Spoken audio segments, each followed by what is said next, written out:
नमस्कार। तो आज मार्केट के अंदर एक नया सेशन और है बुधवार। ये हफ्ता वैसे भी छोटा, आपको मालूम है, सोमवार की छुट्टी थी और उसके बाद अब बुधवार, बृहस्पतिवार, शुक्रवार, ये एक तो एक और चीज़, ये छोटा हफ्ता होने के साथ साथ थोड़ा वॉलेटाइल रह सकता है और बड़ा क्रिटिकल हफ्ता है अपने आप में।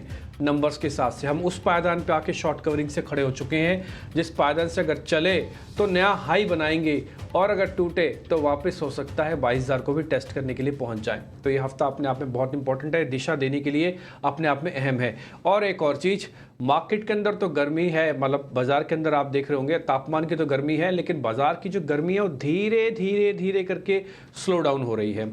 देखते हैं ये कॉम्बिनेशन कब तक चलता है, कैसे चलता है। तो मैं और मेरे दोनों सहयोगी अभिषेक और साथ में सृष्टि, हम 2.5 घंटे आपके साथ रहेंगे, मेहमानों को अपने साथ कनेक्ट कर लेंगे, सिलसिलेवार तरीके से सब काम करेंगे। कल आप इंडाइसिस को देख के बोर हो गए होगे, थोड़ा स्पेसिफिक रहिएगा स्टॉक्स का। कुछ आज भी ऐसा ही माहौल बन रहा है कि आपको इंडाइसिस को लेकर शांत रहना है, बट स्पेसिफिक होके काम ज़रूर कीजिए। बहुत बढ़िया मार्केट के अंदर काम हो रहा है और बड़ी इंटेलिजेंटली भी हो रहा है। तो पहले 4 विंडो आपके लिए लेके आते हैं, उस विंडो के अंदर अहम ट्रिगर्स होंगे, पहले उसको आप देख लीजिएगा, फिर हम धीरे धीरे करके आगे बढ़ेंगे, आप उसके बारे में भी जानिएगा। पहले विंडो में आप नैस्डैक को नए शिखर पर फिर देख रहे हैं। किस दिन नैस्डैक, किस दिन डाउ नए शिखर पर। हमारे यहाँ पे निफ्टी और बैंक निफ्टी, इन दोनों वैसे ही समझ लीजिए आप। तो अभी हम नए शिखर पे नहीं पहुँचे, लेकिन हमने जो पुल बैक दिखाया वो भी काबिल तारीफ है। ये बिना एफ के है, बढ़ते हुए विक्स के साथ है, 5वें चरण तक में है। बहुत सारी चीज़ें भारतीय बाजारों में भी पॉजिटिव हैं, लेकिन फिर भी यूएस अलग ही चाल चल रहा है। 22,630 अभी आपको गिफ्ट निफ्टी दिखा रहा है, उसके आसपास है। और हम उम्मीद करते हैं कि अगर ये तो फ्यूचर है, अगर स्पॉट के हिसाब से देखें 550 650 वाला जो एरिया है ना, वो अपने आप में टफ एरिया है। एक बार अगर पार कर गए तो और कवरिंग आएगी। दूसरा, भेल इरकॉन के अच्छे नतीजे आए हैं, पीए इंडस्ट्रीज के कमज़ोर नंबर्स रहे हैं। इसके अलावा जिनके नतीजे आ जाए, सन फार्मा, ग्रासिम, जुबलेंट फूडवर्क, इनके नंबर्स आ जाएंगे। अपोलो टायर्स में ब्लॉक डील की खबर और साथ ही अविस का आईपीओ आज से खुल जाएगा। तो ये कुछ एक अहम डिटेल है, आप इस पे सब पे ध्यान रखिएगा। तो इस बीच सभी नंबर्स को हम सिलसिलेवार तरीके से आपके सामने रखेंगे। पहले हमेशा की तरह ग्लोबल मार्केट्स होगा, फिर हम डेरिवेटिव के पॉइंट ऑफ व्यू से आपके सामने सारी बात रखेंगे, मेहमान जुड़ जाएंगे, ब्रोकिंग हाउसेस की report, stocks in news, Nikunj sir का टेक, सब कुछ आपके सामने तरीके से रखते चलेंगे। सृष्टि, बढ़ा रही है कार्यक्रम को आगे। जी हाँ, तो सबसे पहले हमें नज़र डालनी है ग्लोबल बाज़ारों पे, क्योंकि वहाँ से हम ढेर सारे संकेत भी ले रहे हैं। क्योंकि जो मेटल्स की चाल है क्लियरली उसके चलते हम भारतीय बाज़ारों में भी देख रहे हैं कि काउंटर्स रुकने का नाम नहीं ले रहे हैं। पर कल रात अभिषेक फिर से एक अच्छी तेज़ी देखने को मिली डाउ जोन्स और साथ ही नैस्डैक में। हालांकि ऊपरी स्तरों से फिजल आउट हम ज़रूर हुए। बताइए क्या कुछ एक्शन रहा और साथ ही कमोडिटी मार्केट से जुड़ा क्या कुछ अपडेट है। Good morning. जी सृष्टि, गुड मॉर्निंग। अगर हम अमेरिकी बाजारों की बात करें तो डाउ, नैस्डैक, एस&पी 0.25% के आसपास की बढ़त रही। एस&पी 500 और नैस्डैक रिकॉर्ड स्तर पर बंद हुए हैं। दरअसल एनवीडिया के नतीजों से पहले नैस्डैक का जो कि टेक हैवी इंडेक्स है, वहाँ पर हमने तेज़ी देखी है। एनवीडिया के नतीजे अच्छे आने का अनुमान है और आपको बता दें कि 2024 में एनवीडिया के शेयर में अब 92% की तेज़ी हो चुकी है। एक और चीज़ है, फेड ऑफिशियल्स के बयान धीरे धीरे आ रहे हैं और उस पर बाजारों की नज़र रहेगी, अमेरिकी बाजारों की खास तौर पर नज़र रहेगी।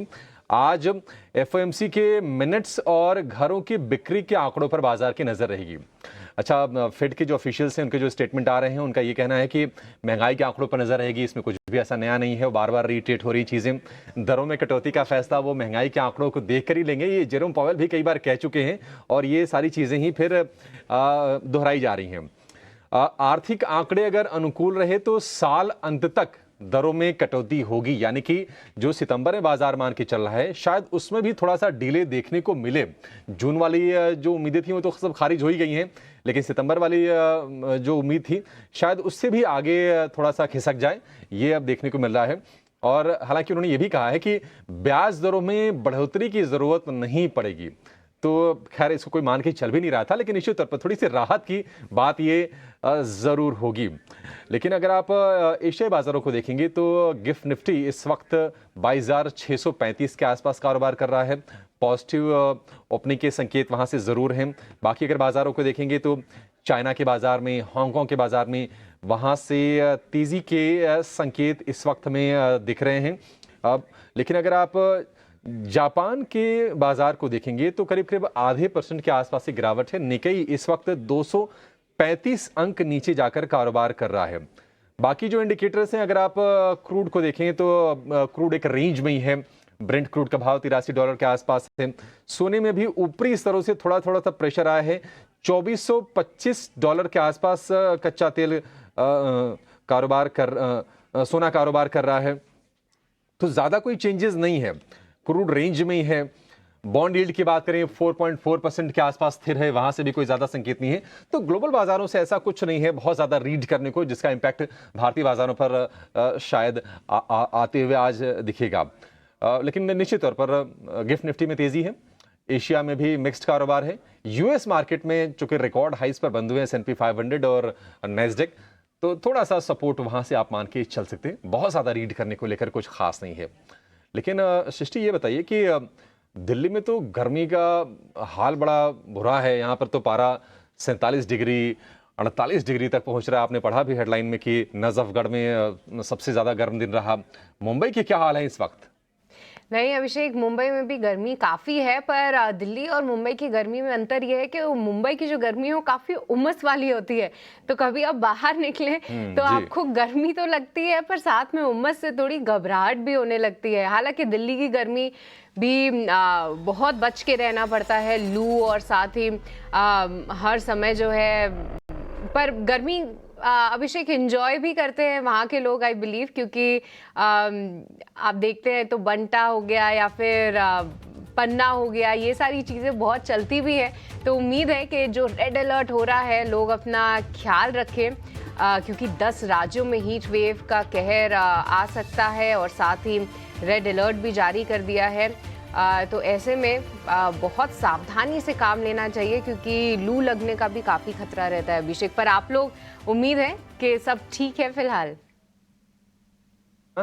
हम सेफ है, हम ठीक है सृष्टि, लेकिन निश्चित तौर पर एंजॉय तो नहीं कर पा रहे। जो भी आप उपाय बता रहे हैं कि बंटा और पन्ना, वो सब तो गर्मी से थोड़ा सा बचने के लिए, थोड़ी राहत के लिए होती हैं। लेकिन जरूर पंजाब, हरियाणा, पश्चिमी राजस्थान, पश्चिमी यूपी, एमपी में हीट वेव का खतरा है और सामान्य से 5 डिग्री ज़्यादा तापमान रहने की संभावना है। तो थोड़ी सी स्थितियां भी और बुरी होंगी जब जून का महीना आएगा। खैर, जून जब आएगा तो मुंबई में हो सकता है कि प्री मानसून शावर्स आ जाएं, फिर उसके बाद बारिश भी हो जाएगी, तो वहां तो सामान्य हो जाएगी। यहाँ पर गर्मी का प्रकोप जो है वो चलता रहेगा। चलिए आगे बढ़ते हैं फटाफट और ये समझ लेते हैं कि FI DI से क्या संकेत हैं और निफ्टी में, बैंक निफ्टी में आज आपको किस तरह से ट्रेड करके चलना है।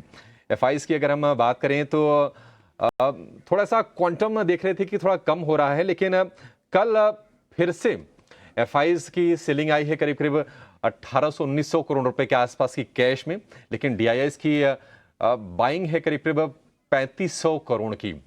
डिम्पी, ये बताइए कि FIs थोड़ी थोड़ी जो बिकवाली के आंकड़े हैं कम जरूर हुए हैं। आप ये बताइए कि लॉन्ग होल्डिंग में कोई परिवर्तन है क्या, वहां से किसी कोई बदलाव, कोई खबर? बिल्कुल हुआ है और वो लॉन्ग होल्डिंग पिछले 2 दिन से बढ़ रही है। भले 2% करके बढ़ रही है, बट वो बड़ी है। बताता हूँ कैसे हुई। पहले 26 से 28 तक हुई, अभी 31 तक आ चुकी है। तो लॉन्ग होल्डिंग्स FIs की करीब 31% तक तो पहुँच चुकी है, लेकिन अभी भी ये 1/3 भी नहीं है, पहला पॉइंट। तो आप ये 2-4% की FIs की लॉन्ग होल्डिंग से कोई खास मतलब नहीं है। ये थोड़ा सा हाथ बदला हो रहा है। एक्चुअली में कल क्या हुआ कि कल रिटेल ने पहली बार थोड़ा माल अपना कम किया है और कल रिटेल की होल्डिंग्स 2% से घटी है, 68% से घटकर 66% हुई है। देखिए, मैंने आपको कई बार भी बताया है कि जो रिटेल के पास मेजॉरिटी माल है ना, उससे बाजार नया हाई नहीं बनाएगा। बाजार नया हाई बनाएगा जब FIs या DIs के पास माल आएगा। तो ये रिटेल माल छोड़ेगा। रिटेल 2 हिस्सों में माल छोड़ सकता है। पहला, या तो एक्सट्रीम मंदी कर दो, सबके स्टॉप लॉसेस हो जाएंगे, रिटेल माल छोड़ देगा, या तो बाजार को इतना तेज कर दो या तेज कर दो कि वो धीरे धीरे करके अपने प्रॉफिट्स को बुक करेगा, आपको दे जाएगा। कुछ इसमें से ज़रूर होगा। और ये बात तो बहुत बेसिक सी है। किसकी चांसेस ज़्यादा हैं? चांसेस अभी तक के डाटा देख के ऐसा लग रहा है कि बाजार में तेज़ी जब आएगी तो रिटेल अपना माल छोड़ेगा। ये छोड़ते छोड़ते हो सकता है 22,800 तक अपनी होल्डिंग्स को 50% तक भी ले आए या 52% तक भी ले आए। उस समय चेक ये करना है कि रिटेल का माल जो है DIs खरीद रहे हैं कि FIs। अगर FIs ने खरीद लिया तो ट्रस्ट में फिर वो जल्दी जल्दी नहीं छोड़ेंगे, फिर उड़ा के ले जाएंगे और पोस्ट नंबर्स तो फिर बहुत तेज़ भी कर सकते हैं मार्केट को। तो ये ना बड़ी क्रिटिकल जगह पर हम आके रुक गए हैं। एंड ट्रस्ट मी, आज है 22 तारीख, 1 तारीख को आपके पास एग्जिट पोल आ जाएंगे, दिन भी ज़्यादा नहीं है अब आपके पास। आप ना अपनी पोजीशंस को अच्छे से टाइटली होल्ड कर लो, जहाँ छोटी मोटी कटाई फटाई करनी है वो सब कर लो, सफाई करनी है वो सब कर लो, अच्छे से बढ़िया शेयर एंड सिट टाइट होके बैठना, क्योंकि मार्केट की वॉलिटिलिटी अभी आपको थोड़ा और शेक करेगी, टर्बुलेंस देगी। तो थोड़ा सा आप रखो अपना ध्यान में। वैसे कोई दिक्कत नहीं है, ना ही स्ट्रक्चर में कोई बहुत बड़ी तेज़ी, ना ही स्ट्रक्चर में बहुत बड़ी मंदी, कम से कम अगले 1 से 2 दिन में आ जाएगी, ऐसा भी लगता तो नहीं है।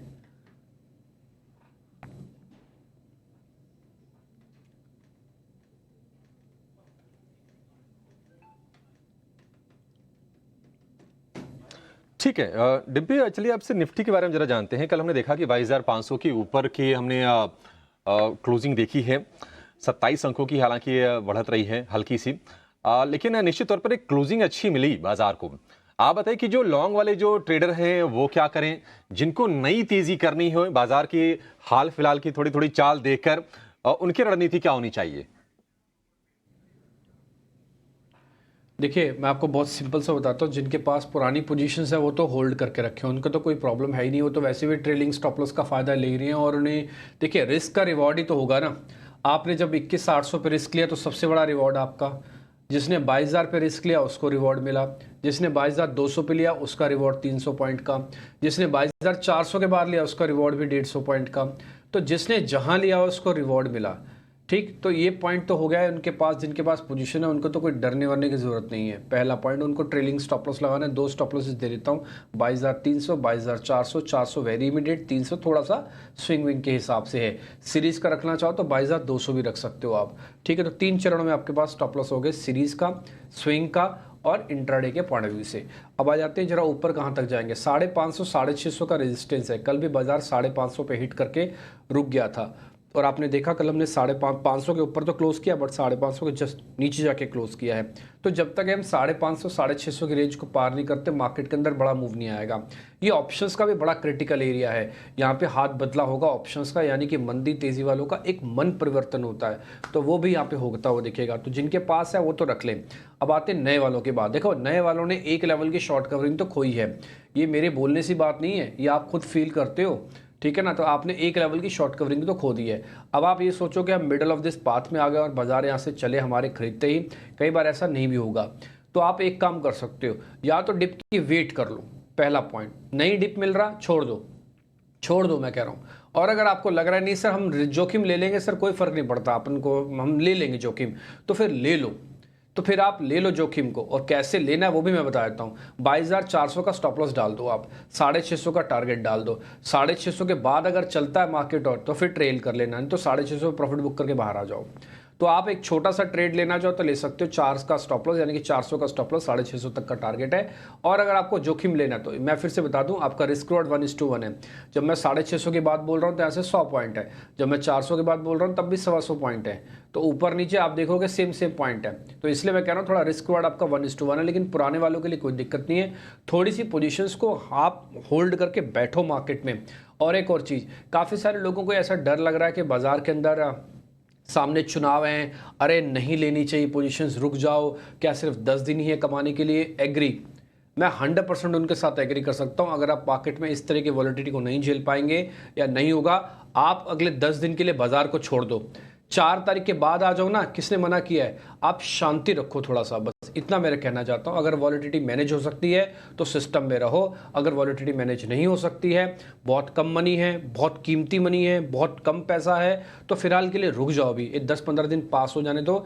22-23 के विक्स पे आप शांति से बैठ नहीं पाओगे। Sudden spike, sudden fall market के अंदर जरूर आएंगे। ठीक है, सडन फॉल, सडन स्पाइक के लिए बाजार में आप तैयार भी रहिए।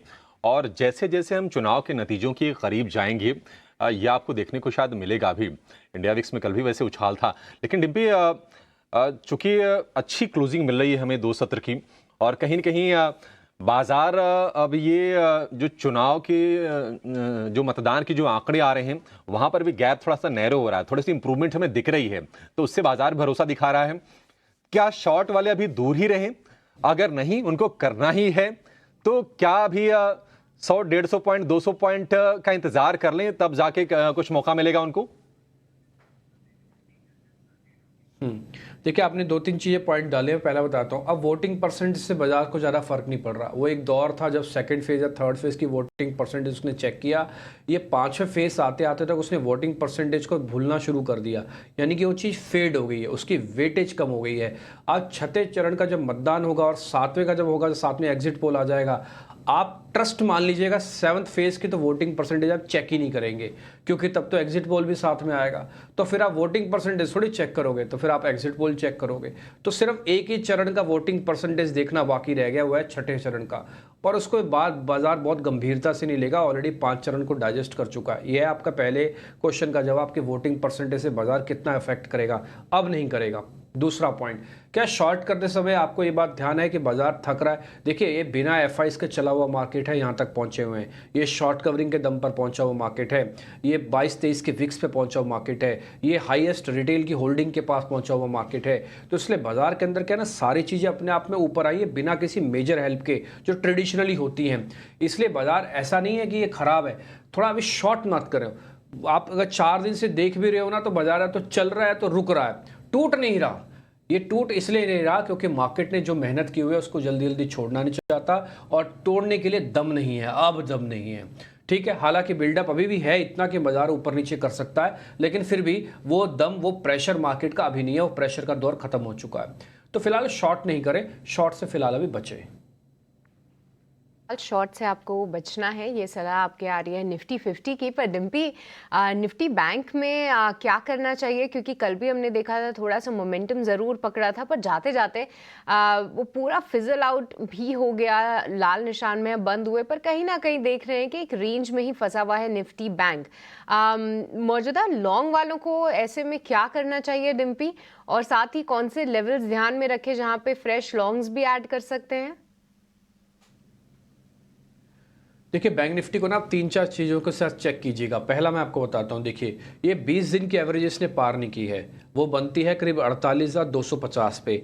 आप 5 दिन हो गए, वो 20 दिन की एवरेज इससे पार नहीं हो पा रही, यानी कि 48,250 इसके आ ही नहीं रहा।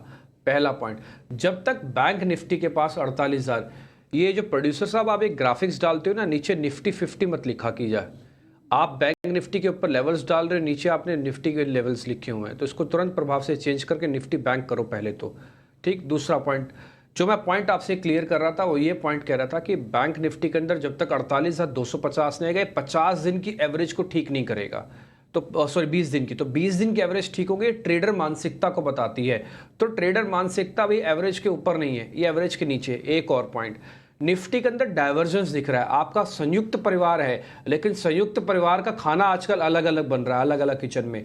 3 दिन से आप नोटिस कर रहे हो कि सरकारी बैंक चल रहे हैं बट निजी बैंकों का पार्टिसिपेशन ही नहीं है। जिस दिन निजी आते हैं उस दिन सरकारी बैंकों की छुट्टी हो जा रही है। तो ये जब तक कंबाइन एफर्ट्स नहीं आएगा, अच्छा ये डाइवर्जेंस का बहुत दिनों तक चलेगा, ये डाइवर्जेंस बहुत दिनों तक भी नहीं चलेगा।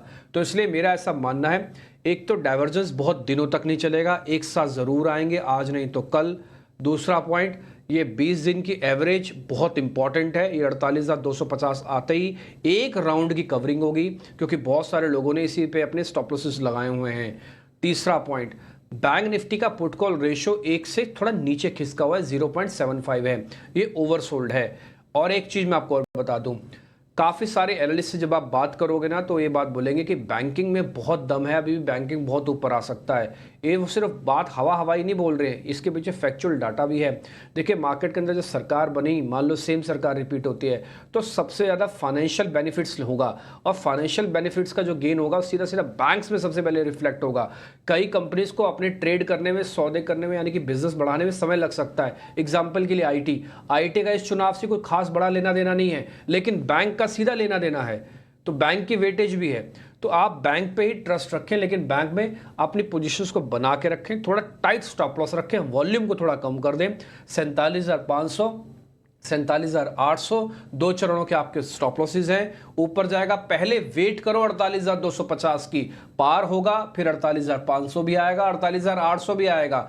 एंड ट्रस्ट मी, अगर सब कुछ ठीक रहा तो बैंक निफ्टी चुनाव के नंबर आने से पहले, यानी कि 4 तारीख से पहले पहले हो सकता है 49,000 पे भी पहुंच जाए।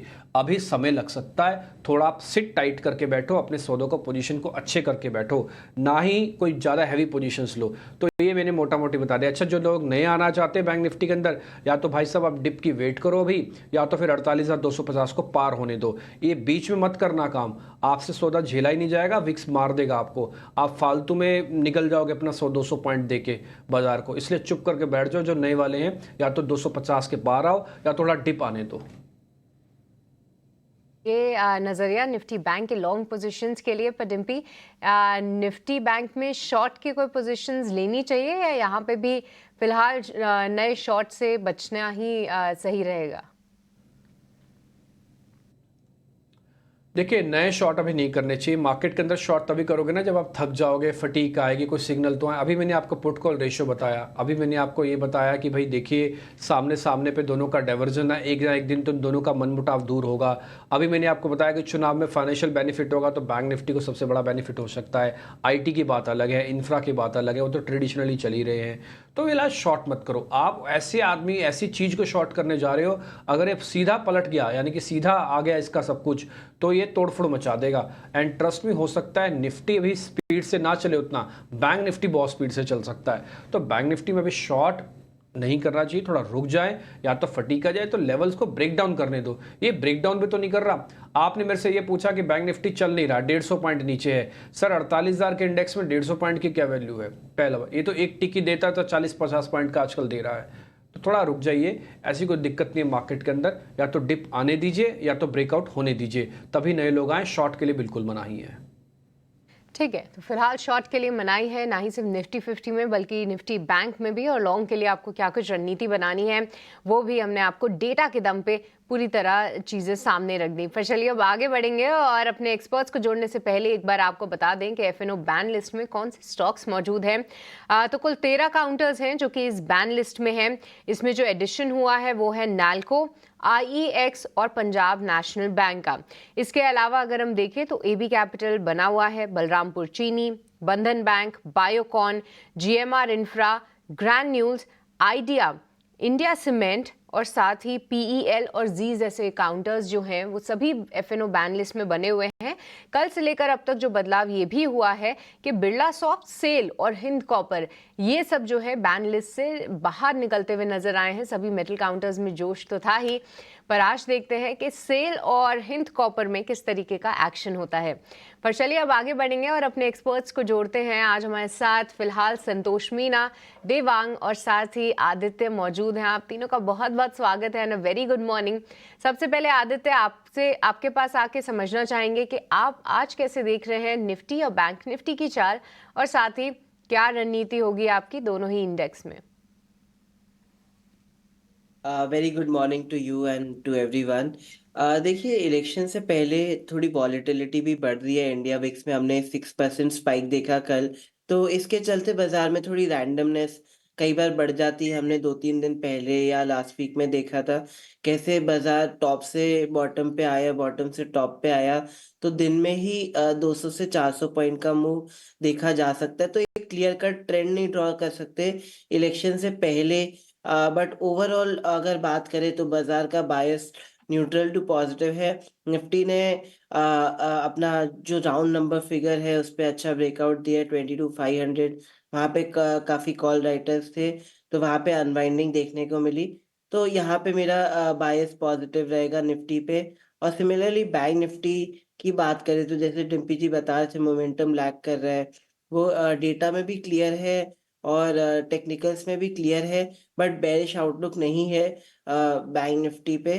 थोड़ा मुझे लगता है कि डेटा में अनवाइंडिंग देखने को मिल रही है अभी शॉर्ट की इन निफ्टी एंड बैंक निफ्टी।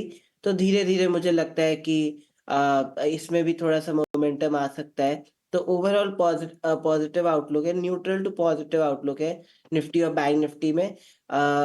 मैं व्यू आज का ही नहीं बनाना चाहूँगा, क्योंकि इंट्राडे बेसिस में कितनी बार ट्रेंड चेंज होते हुए दिखते हैं। बट अगर थोड़ा-सा लंबा नज़रिया बनाए 1 वीक का, तो मुझे लगता है कि पॉज़िटिव नज़रिया है।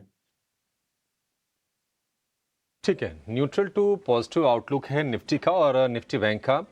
आदित्य की नज़र में चलिए फटाफट अब ये समझ लेते हैं कि आज आपके लिए शेयरों में ट्रेड के मौके कहाँ पर बन रहे हैं। अपने सभी एक्सपर्ट से जानेंगे उनके पसंद के शेयर। शुरुआत देवांग आपसे करेंगे। गुड मॉर्निंग, बताइए आपके स्टॉक्स कौन से हैं, क्या रेकमेंड करेंगे आप आज? Very good morning. First stock रहेगा सिप्ला का। सिप्ला हमने देखा है कल एक अच्छा डेली चार्ट पे ब्रेकआउट देखने मिला है, हमें लगता है आगे के मोमेंटम कंटिन्यू रह सकता है। सिप्ला खरीदने की सलाह रहेगी। स्टॉप लॉस रखना है 1410, टारगेट है 1490। नेक्स्ट स्टॉक रहेगा आईआरसीटीसी। आईआरसीटीसी में देखने मिल रहा है कि higher top higher bottom structure है डेली चार्ट पे, और इसमें और भी हमें लगता है कि आगे भी आने वाले सेशन में मोमेंटम कंटिन्यू रह सकता है। आईआरसीटीसी खरीदने की सलाह रहेगी। स्टॉप लॉस रखते हैं 1085, टारगेट है 1150। आईआरसीटीसी को खरीदना है। कल हमने आईआरसीटीसी में 1 से 1.25% के आसपास की तेजी देखी और बाकी शेयर भी चल रहे थे। आरवीएनएल हो या फिर राइट्स हो, रेलवे स्टॉक्स में कल अच्छा मोमेंटम था। और दूसरा शेयर है सिप्ला देवांग की तरफ से, 2 शेयर खरीदारी वाले। संतोष जी, आप बताइए आपके स्टॉक्स कौन से हैं, क्या आप भी बाइंग करेंगे? Yes Abhishek, good morning and good morning to everyone. So मेरा व्यू बाइंग साइड ही है। मुझे लगता है अब शायद निफ्टी बैंक निफ्टी में मोमेंटम आना चाहिए। जो कल एफआईआईज ने अपनी पोजीशनिंग चेंज की है, नॉर्मली वो एफ एंड में पहले अपनी पोजीशनिंग चेंज करते देन वो फिर कैश मार्केट में बाइंग स्टार्ट करते। तो अगर ऐसा उनकी पोजीशनिंग चेंज होती तो शायद निफ्टी में भी तेजी बन सकती है। स्टॉक्स की बात करें तो मेरा पहला स्टॉक रहेगा जेकेआईएल। हम इंफ्रास्ट्रक्चर स्टॉक्स में एक मोमेंटम देख रहे हैं। कल हमने एचजी इंफ्रा में एक अच्छा मोमेंटम देखा। जेकेआईएल का चार्ट स्ट्रक्चर भी काफी अच्छा है, तो यहाँ पे खरीदारी की सलाह रहेगी। 700 रुपीज का टारगेट रहेगा, 650 का स्टॉप लॉस रहेगा। मेरा दूसरा स्टॉक है डाबर। हमने बीच में एक एफएमसीजी स्टॉक में अच्छा मोमेंटम देखा था, स्पेशली आफ्टर डाबर और मारिको के रिजल्ट्स के बाद। अब थोड़ा सा पुल बैक आया, पुल बैक के दौरान ये important support level moving average से बाउंस बैक कर रहा है। कल आखिरी के आधे घंटे में थोड़ी डिलीवरी बेस्ड एक्टिविटी देखने को मिली है और ब्रिटेनिया डाबर जैसे काउंटर में यहाँ पे खरीदारी करना चाहिए। आपका टारगेट रहेगा 550 का, स्टॉप लॉस रहेगा 532 का। वैसे मेरे 2 ही स्टॉक है, पर एक स्टॉक भी मेरे रेडार पे रहेगा, वो Hindustan copper. F and Ben से बाहर आया है, थोड़ा सा अटका हुआ था बिकॉज बेन, लेकिन अब मुझे लगता है मेटल सेक्टर की जो तेजी का टेलविंड है उसका इसको सपोर्ट मिलेगा। आज ये स्टॉक बड़ी तेजी दिखा सकता है।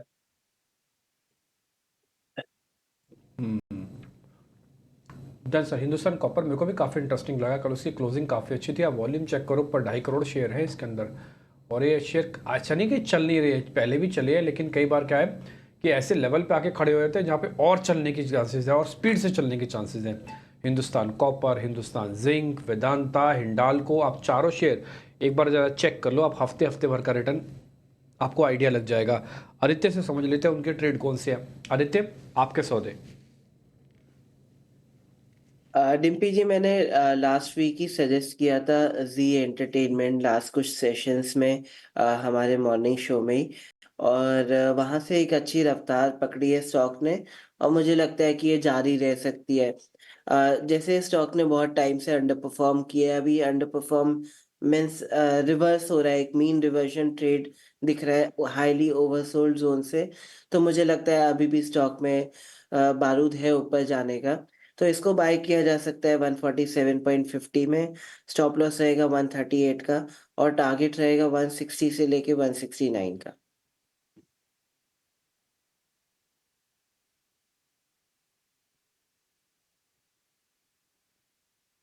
160 रुपये का टारगेट आप दे रहे हो जी एंटरटेनमेंट पे। इंटरेस्टिंग, काफ़ी इंटरेस्टिंग है।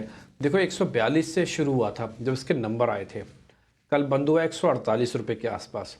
160 जा सकता है ये शेयर। ये 1-2 दिन पहले भी हमारे बहुत सारे एक्सपर्ट्स ने दिया, कुणाल परार ने दिया, आपको ध्यान होगा, ठीक है। 1-2 दिन पहले हमने भी पता किया था इसके बारे में जब 142 पे चल रहा था। जी एंटरटेनमेंट बहुत बड़ा मूव तो नहीं देगा, बट हाँ सरक के 160 आ सकता है। देखते हैं। ये सब चीज़ तो आपको पता है मैनेजमेंट के अधीन हुआ है। ये तो मैनेजमेंट ही तय करेगा इस शेयर के प्राइजेस क्या है। इनका बिजनेस में कोई दिक्कत नहीं है, सिर्फ और सिर्फ वही प्रॉब्लम है ऑनरशिप की, काम की, जो लीगल्स में फंसे हुए हैं ये, बस उस चीज़ की। वैसे कोई दिक्कत नहीं है। खैर अर्निंग्स पे भी हम पढ़ेंगे, लेकिन इससे पहले एक मैं काम आपके लिए और करता हूं। जो सभी मेहमानों ने ट्रेड दिए हैं एक एक करके फटाफट से स्पीड से प्रोड्यूसर साहब आप जरा दिखाते जाइएगा, ताकि किसी से कोई भी शेयर अगर मिस हो गया हो तो उसको सामने सामने पता लग जाए कि हाँ भी कैसे कौन कौन से ट्रेड है। अपनी स्क्रीन पर देखिएगा, पहले देवांग के शेयर आपको मिलेंगे। IRCTC ये तो गर्मियाँ आते ही चलने लग जाता है, गर्मियों की छुट्टी की वजह से सरकार कोई फैसला ले चाहे नहीं ले। दूसरा सिप्ला, ये शेयर भी सर की लिस्ट में है। फार्मास्यूटिकल के चुनिंदा शेयर ही चल रहे हैं, उसमें से सिप्ला को एक आप जोड़ सकते हैं। तो देवांग के 2 शेयर हो गए, सिप्ला और IRCTC। मेरा ट्रस्ट IRCTC पे थोड़ा ज़्यादा है, मेरे को फंडामेंटली टेक्निकली ज़्यादातर उन लिहाज से दोनों से ठीक लगता है। लेके आइए संतोष सर के कॉल। संतोष सर ने आपको जो ट्रेड दिए हैं वो कौन कौन से हैं। पहला तो उसमें डाबर भी नोटिस करके रखिएगा। ये जो डिफेंसिव वाले शेयर्स हैं ना, ये भी अपने आप में काफ़ी इंटरेस्टिंग है। और निफ्टी 50 की रिकमेंडेशन तो उनकी खैर है ही, वो 750 तक का मान रहे हैं। ये मैं जिस डाबर की बात बोल रहा था 550 तक का टारगेट है। कल मैरिको भी एक ऐसी जगह पर आके खड़ा हो गया था, इसका पीयर, तो वो भी आप जरूर नोटिस कीजिएगा। संतोष सर का ट्रेड है डाबर। दूसरा कोई ट्रेड है तो जरा स्क्रीन पे वो भी लेके आइएगा, और साथ ही आदित्य के भी सौदे लेके आइए स्क्रीन पर। प्रोड्यूसर साहब जरा जल्दी जल्दी फायर कीजिए। जय कुमार इंफ्रा, ये इंटरेस्टिंग शेयर है और इस पर भी ध्यान रखें। बॉम्बे बेस्ड कंपनी है, काफ़ी काम किया इन्होंने, बड़ी बड़ी क्रेन्स इनके पास है। अगर आप बॉम्बे में कहीं भी ट्रैवल करते हैं तो ज़्यादातर प्रोजेक्ट्स में जय कुमार इंफ्रा की आपको कहीं ना कहीं पार्टिसिपेशन दिखेगी। आदित्य का जो जी एंटरटेनमेंट है ऑलरेडी मैं इसके बारे में आपको बता ही चुका हूँ, 160 रुपये तक का। मेरे को भी ऐसा लगता है कि पुल बैक कंटिन्यू हो जाएगा। आशीषा से हम समझते हैं आज के अर्निंग्स, फिर खबरों वाले शेयर्स, वो दोनों आपको एक साथ बताएंगे। पहले अर्निंग्स से करते हैं शुरुआत। आशीषा गुड मॉर्निंग। आशीषा ये अर्निंग्स तो खत्म ही नहीं हो रही, कब होंगी ये खत्म अर्निंग्स? पहले तो 15 तारीख को खत्म हो जाती थी, अभी थोड़ा एक्सटेंडेड है और अभी भी बड़े बड़े कंपनीज के नंबर आ रहे हैं। कब हो रही है ये खत्म अर्निंग्स? सर फोर्थ क्वार्टर के रिजल्ट्स 2 महीने चलते हैं, तो 31 मार्च को अर्निंग सीजन फोर्थ क्वार्टर का ख़त्म होता है। सबसे पहले नतीजों पर नज़र डालते हैं। कई सारे नतीजे आए। अच्छे नतीजों की बात करें तो एक्शन कंस्ट्रक्शन इक्विपमेंट्स यानी ACE, FIAM, डॉलर इंडस्ट्रीज जैसे कुछ स्टॉक्स थे। JK टायर, कई सारे नतीजे थे तो इन लाइन भी थे, और मिले जुले नतीजे थे, उन पर भी चर्चा करेंगे। सबसे पहले PI इंडस्ट्रीज़ की बात करते हैं तो नतीजे काफ़ी कमज़ोर थे चौथी तिमाही में। रेवेन्यूज़ में 8% की घटौती दिखी ईयर ऑन ईयर बेसिस पर। मार्जिन्स की बात करें तो 25.4% पे आया है वर्सेस 29% जो कंपनी ने same time last year report किए थे।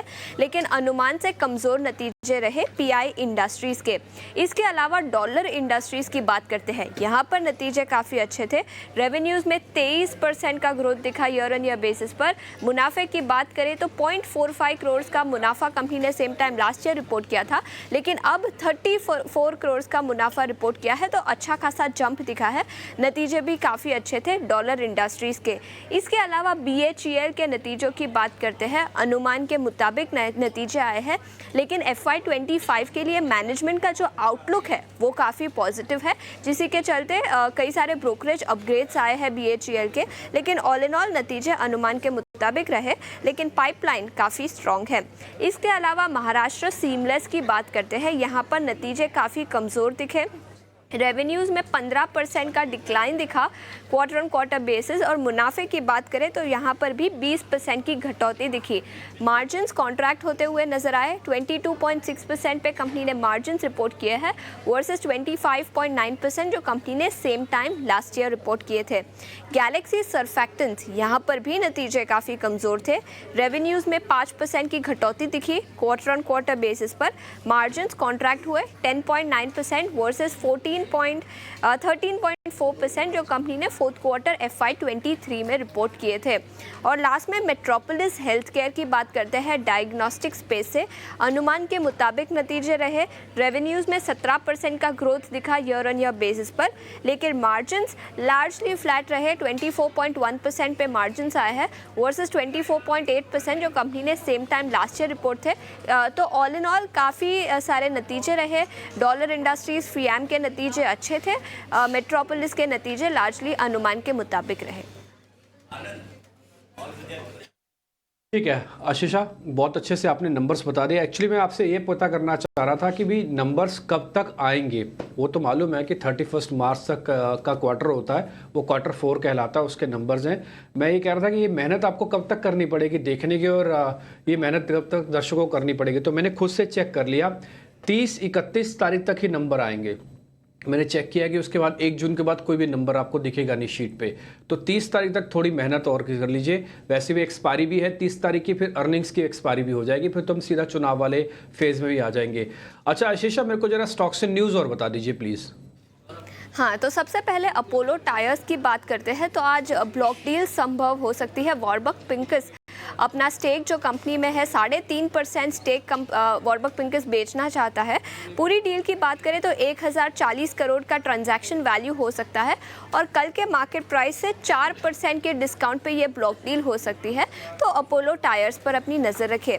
इसके अलावा डिक्सन टेक्नोलॉजीज़ की बात करते हैं। कुछ दिनों पहले भी स्टॉक फोकस में था जब कंपनी ने एसर के साथ टाई अप किया था और अब इकोनॉमिक टाइम्स को सूत्रों के हवालों से खबर मिली है कि गूगल पिक्सल 8 स्मार्टफोन का मैन्युफैक्चरिंग इंडिया में डिक्सन टेक्नोलॉजीज कर सकती है। अगर ये खबर सही होती है तो बहुत बड़ी न्यूज़ है डिक्सन टेक्नोलॉजीज के लिए, जिसके चलते ये स्टॉक में भी एक्शन दिखेगा।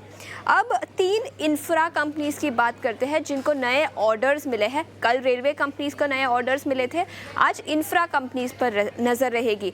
एचजी इंफ्रा जिनको 2 नए L1 के दौर पर नियुक्त हुआ है Maharashtra road development corporation, 3200 crore के नए ऑर्डर्स। पीएनसी इंफ्रा को करीब 5000 करोड़ के नए ऑर्डर्स और जीआर इंफ्रा प्रोजेक्ट्स को करीब 4400 करोड़ के नए ऑर्डर्स। तो तीनों ही इंफ्रा कंपनीज को नए ऑर्डर्स मिले हैं, जिसके चलते तीनों ही स्टॉक्स में एक्शन दिखेगा। अब डॉक्टर रेड्डीज़ की बात करते हैं फार्मास्यूटिकल स्पेस से। तो कंपनी ने टाई अप किया है जिसके चलते नया बायोसिमिलर कंपनी लॉन्च करेगी यूएस और यूरोप में। कुछ एनालिस्ट की रिपोर्ट आई है और उनका मानना है कि इस बायोसिमिलर लॉन्च के चलते कंपनी FY26 के यूएस सेल्स में ग्रोथ दिखेगा। तो अभी इमीडिएट इम्पैक्ट तो कुछ नहीं है, लेकिन FY26 के सेल्स में इम्प्रूवमेंट होता हुआ नजर आया आउटलुक के चलते। तो पॉजिटिव न्यूज़ है। डॉक्टर रेड्डीज़ पर भी अपनी नज़र रखें। इसके अलावा SIS पर बात करते हैं। तो कल नतीजे आए, बोर्ड ऑफ डायरेक्टर्स की बैठक थी जहां उन्होंने डीमर्जर अनाउंस किया है अपने कैश लॉजिस्टिक्स बिजनेस का, जो अब डीमर्ज होकर SIS cash services private limited में चला जाएगा। इसी के साथ कल स्टॉक स्प्लिट कंसिडर हो सकता था, लेकिन अब बोर्ड ने वो डिफर कर दिया है। तो नेगेटिव न्यूज़ फ्लो भी है, लेकिन SIS पर अपनी नज़र रखें। और लास्ट में यूनाइटेड स्पिरिट्स की बात करते हैं। तो कंपनी को 350 करोड़ की डिमांड आई है वाटर डिपार्टमेंट से, जो कंपनी को 7 दिनों में पे करना है। कंपनी का मानना है कि फाइनेंशियल इम्पैक्ट ज़्यादा नहीं होगा, लेकिन उसके बावजूद 345 करोड़ का बड़ा डिमांड नोटिस है, जिसके चलते यूनाइटेड स्पिरिट्स में भी एक्शन दिखेगा। आशीषा, ये पूरी लिस्ट हमारे सामने रखने के लिए तो नतीजों के दम पे कहाँ पे दिखेगा एक्शन, और साथ ही खबरों वाले शेयर्स भी हमें आशीषा ने बताया। पर अब आइए समझ लेते हैं कि ब्रोकरेजेस के रडार पे कौन से स्टॉक्स हैं और नतीजों के बाद क्या कुछ चेंजेस आए हैं ब्रोकरेजेस की रेटिंग और टारगेट प्राइस में उन शेयर्स पे। पूजा हमारे साथ जुड़ चुकी है ये पूरी लिस्ट लेकर। पूजा, गुड मॉर्निंग, बताइए कहाँ पे है रिपोर्ट्स। जी गुड मॉर्निंग।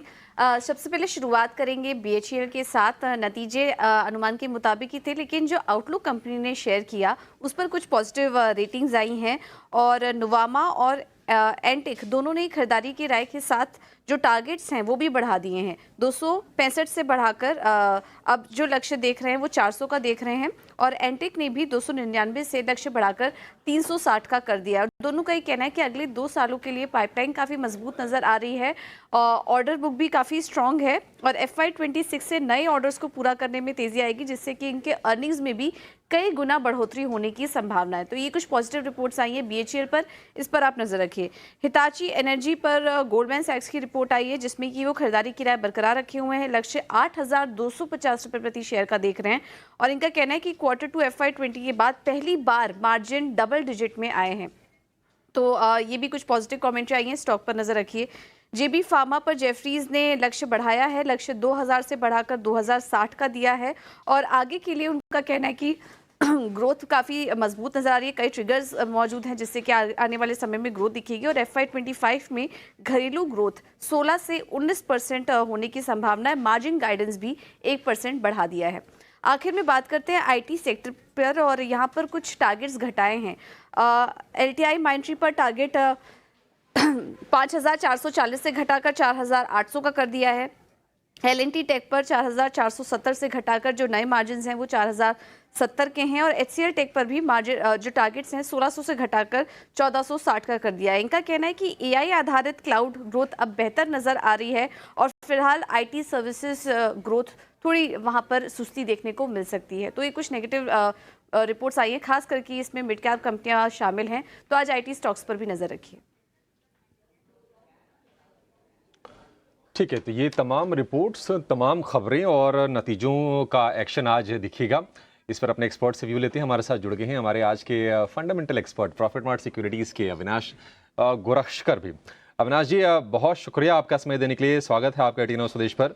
आपसे ज़रा कुछ खबरों को लेकर पहले हम राय ले लेते हैं, उसके बाद हम आगे नतीजों की बातचीत करेंगे। सर, आप ज़रा ये बताइए कि अपोलो टायर्स में तो आज एक ब्लॉक डील होनी है।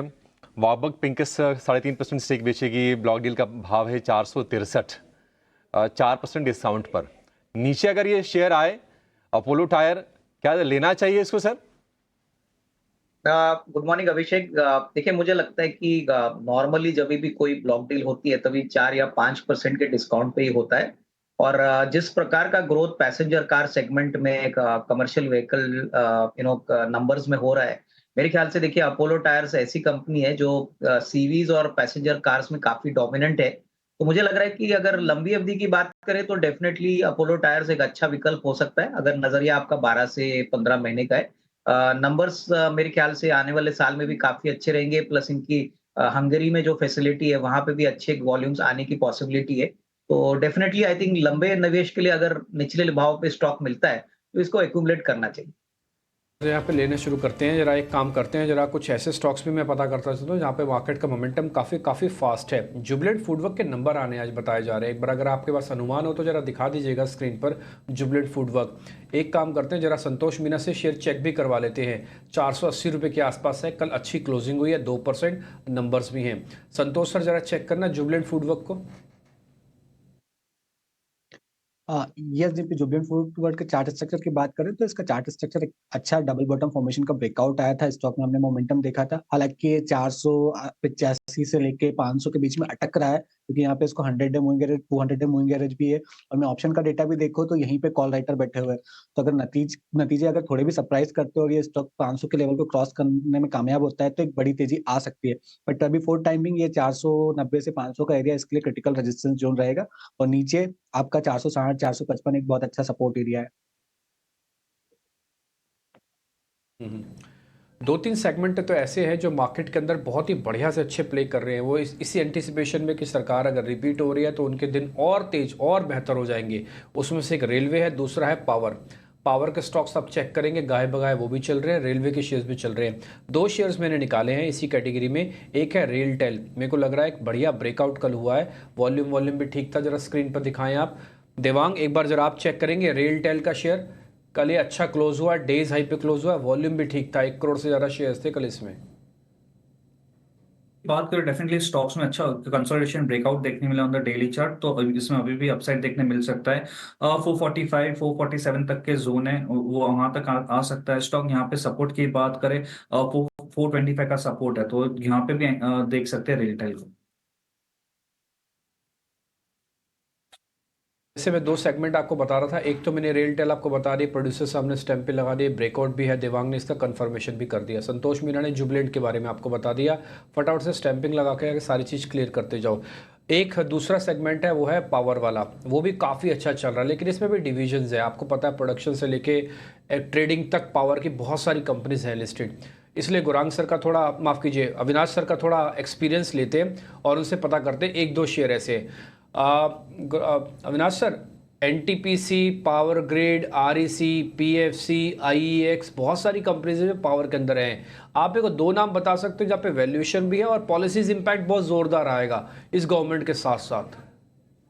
नहीं, बिल्कुल। देखिए, मुझे लग रहा है कि REC काफी अट्रैक्टिव लग रहा है। REC मुझे लग रहा है कि अगले साल की आउटलुक की बात करें तो ऑलरेडी कंपनी के मैनेजमेंट ने कॉन्फिडेंटली कहा है कि नंबर्स काफी बेहतर आएंगे। मुझे लगता है कि 600 सवा 600 का टारगेट प्राइस कंफर्टेबली पॉसिबल है अगर किसी के पास 12-15 महीने का टाइम फ्रेम है। पावर जो फाइनेंसिंग जो एरिया है वो एक बहुत बड़ी अपॉर्चुनिटी मुझे लगता है बजट में अनाउंस हो जाएगी। और इसलिए आरईसी, पावर फाइनेंस कॉर्पोरेशन, ये जो फाइनेंसिंग एजेंसीज है पावर प्रोजेक्ट्स के लिए, इनको काफी फायदा होगा।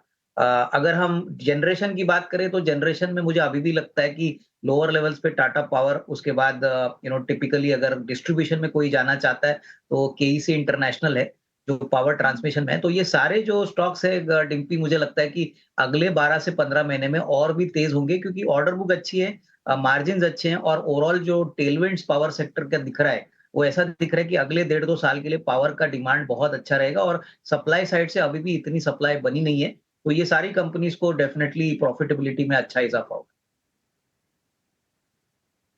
तो केईसी इंटरनेशनल और आरईसी ये दोनों ही काउंटर्स पसंद आ रहे हैं, पर कई सारे और स्टॉक्स भी हैं जिन पे आइए एक एक करके डिस्कस कर लेते हैं। और मेट्रोपोलिस, यहाँ पे जो नतीजे हैं वो अनुमान के मुताबिक ही रहे। पर संतोष, एक बार चार्ट चेक दीजिए मेट्रोपोलिस में, क्योंकि हमने देखा कि डायग्नोस्टिक लैब्स के जो नंबर्स अच्छे आ रहे थे, मेट्रोपोलिस ने शायद पहले ही इसके बारे में थोड़े क्यूज ज़रूर ले लिए।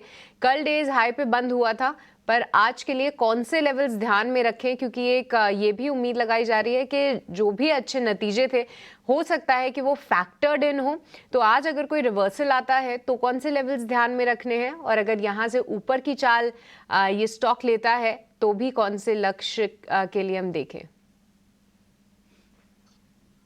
यस सृष्टि, मेट्रोपोलिस का चार्ट स्ट्रक्चर अच्छा है। Stock continuously higher highs higher lows बना रहा है, लेकिन हो सकता है स्टॉक आपका 1950 से 2000 की रेंज के बीच में अटक जाए। अच्छे गैप अप ओपन पर शायद प्रॉफिट बुकिंग आ जाए, वो एक रिस्क रहेगा, क्योंकि 1900 से 2000 के बीच में कॉल राइटर्स काफी एक्टिव है और वहाँ पे एक चैनल का अपर ट्रेंड लाइन का रेजिस्टेंस भी है।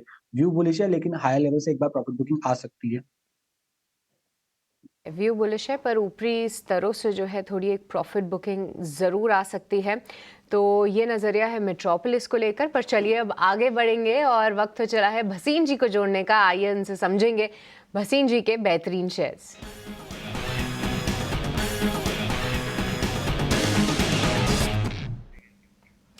भसीन जी, बहुत बहुत स्वागत है आपका ईटी नाउ स्वदेश पे। Very good morning sir. सबसे पहले तो एक बार मैं आपसे कोफोर्ज के बारे में ही राय जानना चाहूँगी, क्योंकि हमने देखा कि कंपनी ने QIP लॉन्च कर दिया और कई समय से जो है आप इसके बारे में हाईलाइट भी कर रहे थे, बता भी रहे थे कि आपका व्यू काफ़ी पॉजिटिव है। इस अनाउंसमेंट के बाद क्या भरोसे में थोड़ी और जान आई है, और कोई नया नज़रिया जो कि आप इस पर शेयर कर पाए, और साथ ही मार्केट्स पे भी एक बार आउटलुक दीजिए अगर कोई फ्रेश आउटलुक है तो।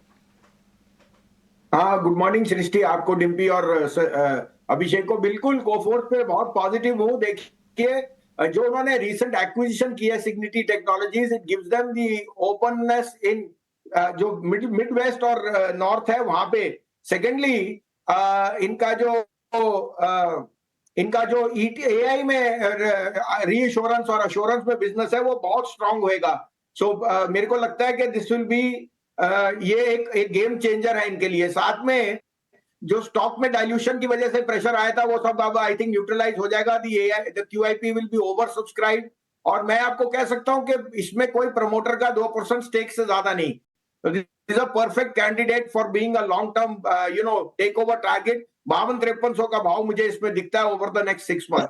और भी आपको याद दिला दूं, 250 वाला मेरा टॉपिक वेदांता कल 500 हो गया। लोगों को अचंबा होएगा, लेकिन किसी को मानने को नहीं होता। ये होती है मेटल की रैली। आज के लिए आपके लिए पिक्स है, और सबसे बड़ी पिक जो मैं कहने वाला हूं वो लोगों के लिए पैसा दुगना कर देगी।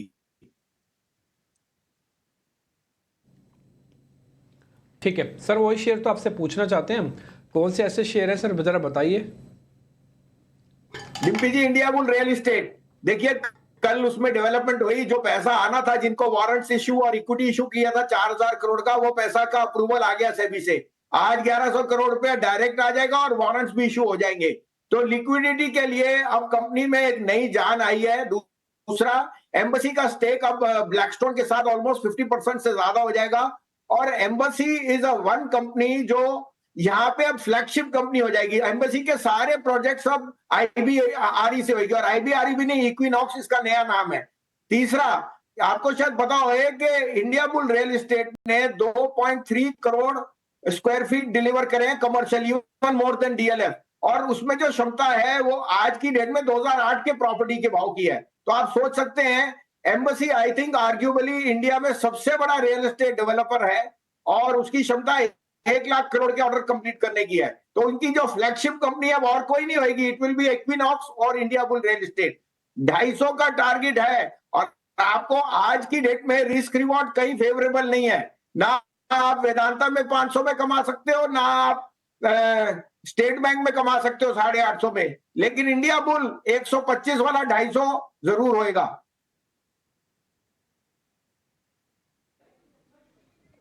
ठीक है वसीम साहब, कोई और शेयर जो आप हाईलाइट करना चाहेंगे? Good morning. हाँ गुड मॉर्निंग अभिषेक। सबसे पहला दाव तो अभी देखिए, डोंट, ये तो मैं आपको कॉल दूं ना दूं, आपको इंडिया बुल रियल एस्टेट में पैसा दुगना हो रहा है, तो आपको ये देखना है कि जहां पैसा मेरा दुगना हो रहा है मुझे वहां पैसा लगाना है। लेकिन साइड काउंटर में मुझे बैंक्स पसंद है। इंडसइंड में वारंट्स जो है उनको अप्रूवल मिल गई है for the promoters intends to up their stake. 1400 रुपए में it's at an unbelievable price. 1500 का टारगेट है, 1370 का स्टॉप लॉस। और तीसरा आरबीएल जो मैं बहुत बुलिश हूं, 249.50 में लीजिए, 243 का स्टॉप लॉस, 270-75 का टारगेट। लेकिन मेरा टॉप पिक आज एक ही है, India bull real estate. India bull real estate या इक्विनॉक्स जो उसका नया नाम है, 250 का टारगेट इसी साल दिखा देंगे आपको। ठीक है, ये भसीन साहब के स्टॉक्स हो गए। अब चलिए यहां से शुरू करेंगे आपके लिए खास सेगमेंट रिजल्ट एक्सपर्ट का।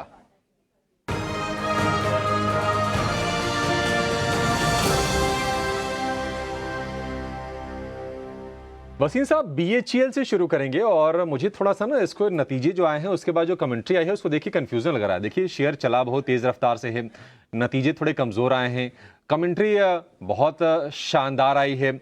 ऑर्डर बुक की बात करें तो एक डेकेड के हाई पर ऑर्डर बुक हैं। ब्रोकरेज रिपोर्ट्स आई हैं, उसमें नुआमा 400 रुपए के टारगेट दे रहा है। तो बड़ा कंफ्यूजन की स्थिति है कि नतीजों को देखें, कमेंट्री को देखें, रिपोर्ट को देखें, किसको देखें? आपकी नजर में बीएचईएल करना क्या है जिसके पास है, और जिसके पास नहीं है वो क्या करे? बड़ी मुश्किल बात है। 135 रुपए का भाव, 125 रुपए का भाव था अक्टूबर में मेरे जन्मदिन के पास, और मैंने तब बाय डाला था कि पावर के जो ट्रांसफार्मर है, जिस तरह से पावर में डिमांड और एक कॉन्स्टिट्यूशन हो रही है जिससे power is a universal, India में सबसे बड़ा प्ले, तो BHEL was a no brainer. अब वो आपको ये भूलना पड़ेगा कि कोविड में 25-40 रुपए था। आपको आज की वैल्यूएशन देखनी है, 1500 का भाव भी एक टाइम होता था बीएचईएल, और वो इसलिए lose it side because of Chinese imports and so on.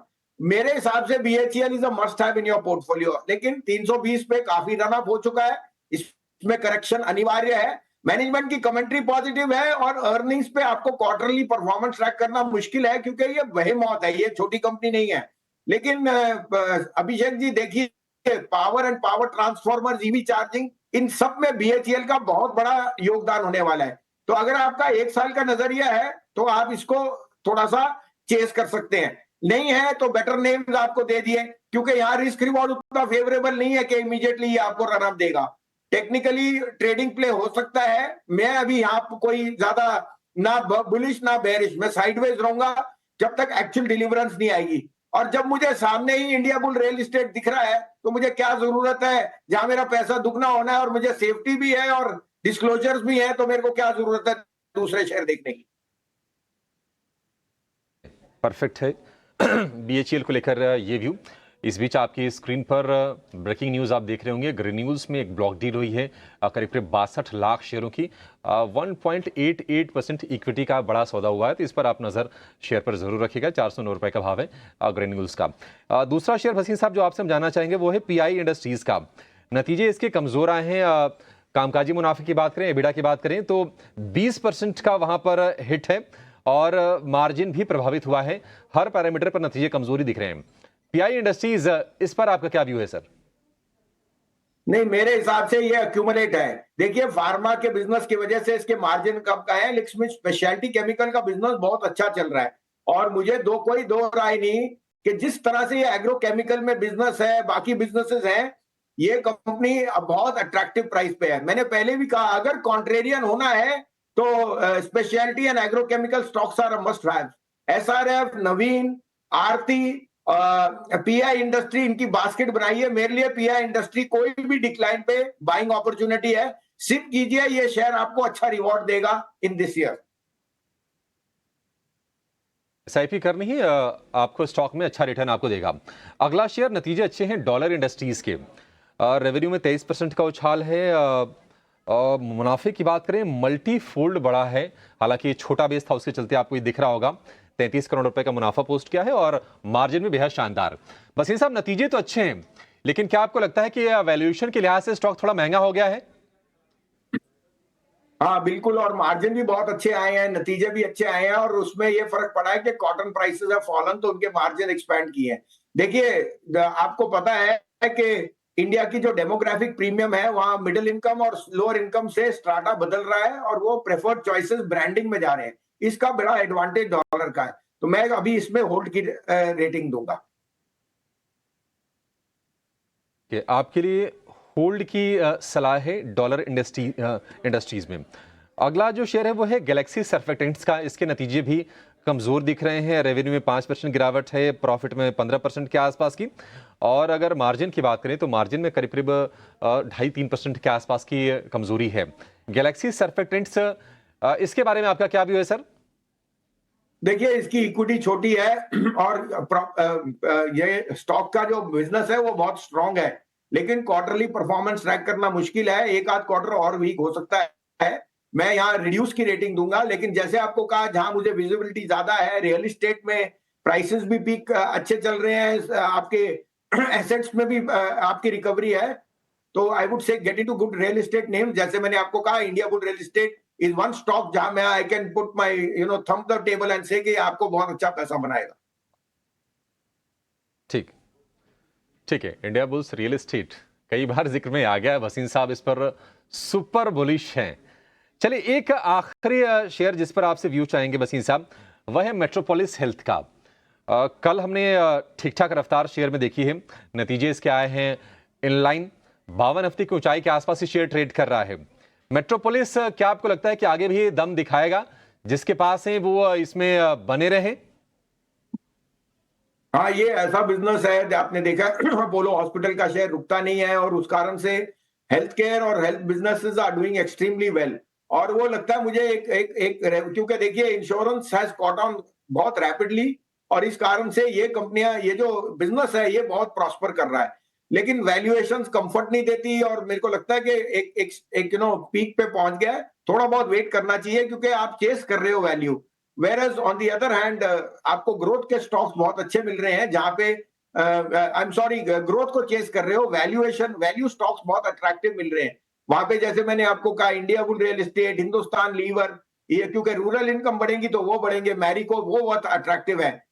साथ में आपको मेटल के काउंटर्स देखिए कैसे हैं, तो मैं कहूंगा यहाँ पे थोड़ा सा प्रॉफिट ले लीजिए and get into bigger better names जहां विजिबिलिटी ज्यादा है। ठीक है, चलिए ये सारे के सारे वो अहम नतीजे जिस पर लोगों को राय चाहिए थी, अब वो सारे के सारे हमने कवर कर भी लिए हैं। वसीम साहब बहुत शुक्रिया आज आपका समय देने के लिए, और अपने शेयर बताने के साथ साथ रिजल्ट एक्सपर्ट में भी अपने व्यू शेयर करने के लिए thank you so much sir. अपने एक और एक्सपर्ट को जोड़ेंगे, सुमित मूलचंदानी हमारे साथ जुड़ गए हैं, बहुत अच्छे शेयर सुझाते हैं। Sumit ji good morning. सबसे पहले आपके स्टॉक से शुरुआत कर लेते हैं, बताइए आज आपके ट्रेडिंग कॉल्स क्या हैं? हाय, गुड मॉर्निंग टू ऑल। तो दो स्टॉक्स पे यहाँ पे हमारा फोकस रहेगा, दोनों ही बाइंग साइड का है। देखिए पहला जो रहेगा वो कोल इंडिया का रहेगा।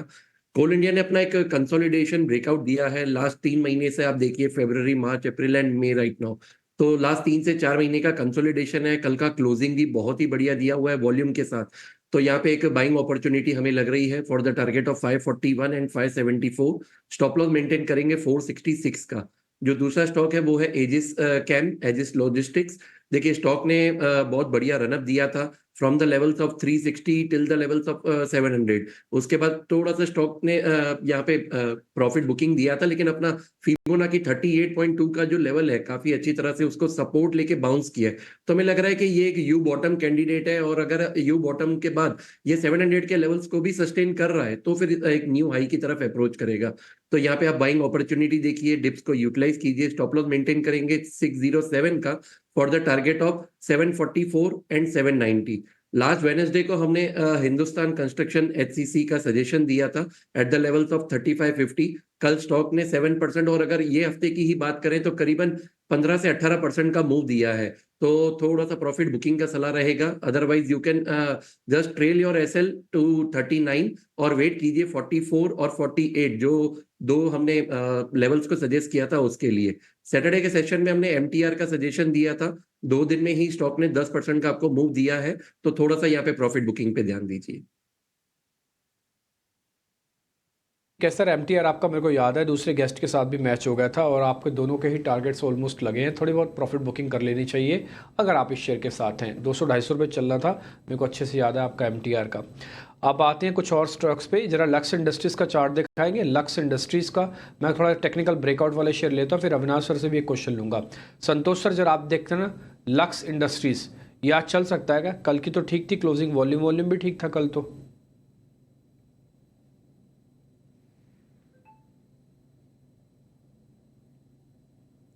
ठीक है, संतोष जी से बात नहीं हो पाएगी। खुश बोरा हमारे साथ जुड़ गए हैं। खुश, एक बार जरा आप लक्स चेक कर लेंगे, फिर आपके शेयर चेक करवाते हैं। Good morning.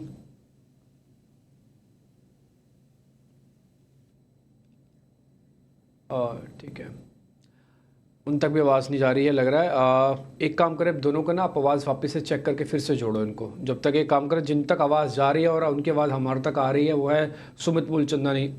सुमित जी, मैं शेयर ही बदल देता हूँ। लक्स इंडस्ट्रीज़ का 2 जनों से पूछा, जवाब ही नहीं आया, छोड़ देते हैं। कई बार पता लगता है कुछ शक्ति है। तो मैं आप जरा एक और शेयर चेक करो। आप कल सेल बढ़िया ब्रेकआउट हुआ है, जरा सेल के बारे में बताओ। आप छोड़ दो लक्स को, सेल के बारे में बताओ आप। देखिए यहाँ पे पैटर्न जो है वो बहुत ही बढ़िया एक अपवर्ड चैनल है, हायर हाई हायर लो का पैटर्न बना हुआ है और बिल्कुल जो आपने चीज बोली वो एक न्यू हाई की तरफ अप्रोच कर रहा है। अगर हम देखें तो फिबोनाची एक्सटेंशन के हिसाब से कल 127.2 का जो एक इंपॉर्टेंट रेशियो होता है उसके ऊपर कल क्लोजिंग दी है, तो हमें लग रहा है कि ये अपवर्ड मूवमेंट अभी भी चल सकता है। जिनके पास होल्डिंग है, आप यहाँ पे as a trailing stop loss 163 का एक स्टॉप लॉस मेंटेन कीजिए और नेक्स्ट जो टारगेट रहेगा वो करीबन 161 का यहाँ पे रह सकता है। तो हमें जो लग रहा है वो करीबन 204 205 का जो रेंज है वो आपका एक नेक्स्ट टारगेट यहाँ पे आप रख सकते हैं। तो सेल आज बैन से भी निकलता हुआ दिखा है। देखते हैं क्या कुछ एक्शन इसमें बनता है। पर अब बज चुके हैं 9 और आइए अब वक्त हो चला है जानने का कि बाजार खुलने से पहले कौन से स्टॉक्स में खबरें आई हैं और कहां दिखेगा आज एक्शन। 9 बजने के नवरत्न शेयर्स लेकर हमारे साथ अशेषा जुड़ चुकी है। अशेषा, आज के 9 के नवरत्न में सबसे पहले हम BHEL की बात करेंगे। नतीजे अनुमान से कमजोर थे, लेकिन FY25 का जो आउटलुक है वो काफ़ी स्ट्रॉन्ग है। तो नुवामा का मानना है कि हायर प्रोविजनिंग के चलते प्रॉफिटेबिलिटी पर इम्पैक्ट हुआ, लेकिन FY25 की पाइपलाइन काफ़ी स्ट्रॉन्ग है, तो BHEL पर अपनी नज़र रखें। इसके अलावा 3 इंफ्रा स्टॉक्स फोकस में रहेंगे ऑर्डर विंस के चलते। सबसे पहले HG इंफ्रा, 3,200 करोड़ के नए ऑर्डर्स मिले हैं। PNC इंफ्रा को 5,000 करोड़ के नए ऑर्डर्स मिले हैं और GR इंफ्रा को 4,350 करोड़ के नए ऑर्डर्स मिले हैं। तो तीनों ही स्टॉक्स को नए ऑर्डर मिलने के चलते आज फोकस में रहेंगे। इसके अलावा IT सेक्टर से कोफोर्ज की बात करते हैं। कुछ समय पहले किग्निटी का एक्विजिशन अनाउंस किया था और अब 2,240 करोड़ की QIP कंपनी ने लॉन्च की है, जो 4,531 रुपये प्रति शेयर पर खुला है। तो QIP के चलते कोफोर्ज पर अपनी नज़र रखें। FIAM इंडस्ट्रीज के नतीजे काफ़ी अच्छे रहे हैं। रेवेन्यूज़ में 28% का ग्रोथ दिखा ईयर ऑन ईयर बेसिस पर। इंडस्ट्री से काफ़ी अच्छा ग्रोथ रिपोर्ट किया है FIAM इंडस्ट्रीज़ ने। उनके जो मेन कस्टमर्स है TVS है, होंडा, सुजुकी, उनका परफॉर्मेंस काफ़ी अच्छा हुआ है, जिसके चलते FIAM का भी रेवेन्यू ग्रोथ काफ़ी स्ट्रॉन्ग रहा है। तो FIAM इंडस्ट्रीज़ पर अपनी नज़र रखें। डिक्सन टेक्नोलॉजीज, कुछ दिनों पहले कंपनी ने एसर के साथ टाई अप किया था और अब इकोनॉमिक टाइम्स की रिपोर्ट आई है। सूत्रों के हवालों से इकोनॉमिक टाइम्स को खबर पड़ी है कि गूगल पिक्सल 8 स्मार्टफोन का मैन्युफैक्चरिंग अब इंडिया में हो सकता है। तो बड़ी खबर है, डिक्सन टेक्नोलॉजीज भी फोकस में रहेगा। डॉक्टर रेड्डीज़ की बात करते हैं तो कंपनी ने एक बायोसिमिलर ऐड किया है US और यूरोप में। नुवामा का रिपोर्ट आया है, उनका मानना है कि FY26 के US सेल्स में बढ़ोतरी हो सकती है इस बायोसिमिलर लॉन्च को लेकर। तो पॉजिटिव एक्शन डॉक्टर रेड्डीज़ पर भी। पीआई इंडस्ट्रीज़ की बात करते हैं, वहाँ पर नतीजे काफ़ी कमज़ोर रहे हैं। रेवेन्यूज़ में 8% का डिक्लाइन दिखा ईयर ऑन ईयर बेसिस पर। एबिटा में 20% की घटौती दिखी। एग्रोकेमिकल और फार्मा दोनों ही सेगमेंट में प्रॉफिटेबिलिटी और रेवेन्यू फ्रंट पर कमज़ोरी दिखी चौथी तिमाही में। 8वें स्टॉक बिग बोल्ड ब्रोकरेज में हम आज बात करेंगे हिटाची एनर्जी की। गोल्डमैन सैक्स की रिपोर्ट आई है हिटाची एनर्जी पर, जहां उन्होंने खरीदारी की राय बरकरार रखी है। 8,250 रुपये प्रति शेयर का लक्ष्य दिया है। उनका मानना है कि रेवेन्यू परफॉर्मेंस था इस क्वार्टर में, लेकिन मार्जिन्स कमज़ोर रहे। लेकिन एबिटा मार्जिन पहली बार कंपनी ने पॉजिटिव एबिटा मार्जिन रिपोर्ट किए हैं FY20 से। तो नतीजे ऑल इन ऑल अच्छे रहे। 8,250 रुपये प्रति शेयर का लक्ष्य हिटाची एनर्जी पर अपनी नज़र रखे। और लास्ट में आईटी सेक्टर पर फोकस करते हैं। पिछले कुछ महीनों और पिछले कुछ सालों में काफ़ी अंडर परफॉर्मेंस रहा है आईटी स्टॉक्स का, और आज बर्नस्टीन की रिपोर्ट आई है जहां उन्होंने 3 स्टॉक्स के टारगेट प्राइस घटाए हैं। तो HCL टेक पर टारगेट प्राइस घटाकर अब 1460 रुपये प्रति शेयर कर दिया है। LTI माइंट्री और L&T टेक तीनों ही स्टॉक्स पर उन्होंने टारगेट प्राइस घटाए हैं। तो बर्नस्टीन की इस रिपोर्ट के चलते आईटी स्टॉक्स पर नज़र रखें। ठीक है, बहुत बहुत शुक्रिया आशीषा, पूरी लिस्ट सामने रखने के लिए। तो ढेर सारे काउंटर्स हैं जिन पे दिखेगा आज एक्शन, और साथ ही ब्रोकरेजेस की रिपोर्ट भी काफ़ी सारे काउंटर्स पे हैं। और हमारे साथ हमारे मेहमान बने ही हुए हैं, आइए अब उनसे समझेंगे कि कहाँ पे देख रहे हैं वो आज एक्शन होते हुए। और अविनाश जी अगर हमारे साथ बने हुए हैं तो एक बार उनसे राय जानना चाहेंगे हिताची एनर्जी जो कि पावर इंडिया के नाम से दिखेगा, क्योंकि यहाँ पे गोल्डमैन सैक्स ने काफ़ी पॉजिटिव कमेंट्री दी है। पर अविनाश जी, एक तरफा रन अप हमने इस काउंटर में ऑलरेडी देख लिया है। आप कैसे देखते हैं इस काउंटर को, क्योंकि शायद ये 6% की तेजी के साथ आज शुरुआत की तैयारी भी कर रहा है? देखिए, मुझे लगता है कि स्टॉक में डेफिनेटली फंडामेंटल्स बहुत स्ट्रांग है, ऑर्डर बुक भी बहुत अच्छी है, और ओवरऑल आउटलुक अगर हम अगले 12-18 महीने का देखें तो डेफिनेटली टेलविंड्स पॉजिटिव है। रेवेन्यू विजिबिलिटी भी स्ट्रांग है, लेकिन जो प्राइस है मुझे लगता है बहुत जल्दी भाग चुका है। तो निवेशकों को फ्रेश बाइंग अगर करनी है तो बाय ऑन डिक्लाइन करे। मुझे लगता है कि हर तेजी के ट्रेंड के बाद एक थोड़ा सा करेक्शन मोड जरूर स्टॉक में आता है। तो I think by on dips will be a better strategy, और जिनके पास है वो होल्ड करे। डेफिनेटली आने वाले 12-18 महीने में और भी अच्छी तेजी स्टॉक में देखने को मिलेगी, लेकिन वैल्यूएशंस अभी थोड़े से फेयर टू एक्सपेंसिव हो गए। तो ओनली बाय ऑन डिक्लाइन अगर आप करते हो तो अच्छा रिस्क रिवॉर्ड आपको मिलेगा। हिताची एनर्जी यहाँ पे फिलहाल पसंद आ रहा है। ऑर्डर बुक आउटलुक भी काफ़ी स्ट्रॉन्ग है, ये नज़र आ रहा है इस काउंटर पे। पर आज यूनाइटेड स्पिरिट्स के लिए एक्चुअली एक नेगेटिव खबर ज़रूर है, जहाँ पे इनको 350 करोड़ के आसपास का एक नोटिस मिला है वाटर चार्जेस के लिए, और अगले 7 दिनों में ही उनको ये रकम जो है चुकानी है। इस बीच स्टॉक थोड़े से लाल निशान में खुलने की तैयारी कर रहा है, पर हमने देखा कि 20 DMA के नीचे ही है कई समय से। एक बार संतोष इस पे चार्ट चेक दे पाएंगे आप, कि क्योंकि हमने देखा 1240 के आसपास से एक शार्प यू टर्न इसने लिया, पर क्या यहाँ से और भी कमजोर हो सकता है ये स्टॉक? ऊपर की बात करें तो ऊपर के लेवल से एक प्रॉफिट बुकिंग आया है, बट बहुत मेजर वीकनेस के साइन नजर नहीं आते। स्टॉक मुझे थोड़ा साइडवेज लग रहा है। नीचे आप देखोगे तो 1160 से 1140 का जो एरिया है उसको फिर से सपोर्ट जोन में आ जाएगा। तो नीचे 1140-60 सपोर्ट एरिया है। 1200 के ऊपर अगर टिकने में कामयाब हो जाता है तो फिर से शायद स्टॉक में एक स्ट्रेंथ बनती नजर आएगी। ठीक है, 1200 के अगर ऊपर जाता है तो एक व्यू जो है वो चेंज होता हुआ दिख सकता है। पर इस बीच अगर देखें तो प्री ओपन सेशन में जो है निफ्टी 50 लगभग 50 अंकों की तेजी के साथ शुरुआत की तैयारी कर रहा है। वही निफ्टी बैंक को देखें तो यहाँ पे भी मामूली सी बढ़त है। हालांकि ONGC, डॉक्टर रेड्डीज, BPCL कुछ काउंटर्स हैं जो कि हरे निशान में शुरुआत की तैयारी कर रहे हैं। 1% से ज़्यादा की तेजी है। वहीं अगर हम देखें तो IT काउंटर्स की जो रिपोर्ट भी आई है, इन्फोसिस थोड़े से लाल निशान में शुरुआत कर सकता है। वहीं SBI भी जो है थोड़े से रेड टिक्स के साथ ओपन की शुरुआत कर रहा है। पर मोटा मोटी देखें तो बढ़ने वाले शेयर्स की संख्या भी ज़्यादा है, और साथ ही अच्छे काउंटर्स हैं जो कि टॉप लिस्ट में शामिल हैं। डिम्पी, क्योंकि आप तब से ही बता रहे थे कि फ़िलहाल ऐसे डेटा नहीं बन रहा है कि इन स्तरों पे शॉर्ट करना चाहिए, तो जो भी लॉन्ग के मौके हैं वो कहाँ पे ढूंढे प्री ओपन ट्रेड्स को देखते हुए? देखिए, लेवल के हिसाब से चलना है, लॉन्ग शॉट की बात ही नहीं है, सिर्फ लेवल्स की बात है। आप लेवल्स कहाँ पे खुलते हैं, कैसे ट्रेड करते हैं और कितना ऊपर नीचे हो सकते हैं। देखिए, जैसे पहले निफ्टी पे आते हैं, 47 पॉइंट ऊपर खुले तो गिफ्ट निफ्टी का जस्टिफिकेशन हो गया, इसको छोड़ देते हैं। 1 मिनट, लेवल्स आते हैं 22,550, 650 एक रेजिस्टेंस एरिया है। आप कहाँ पे खुल रहे हो, 576 पे, तो आपकी लैंडिंग रेजिस्टेंस एरिया में हो रही है।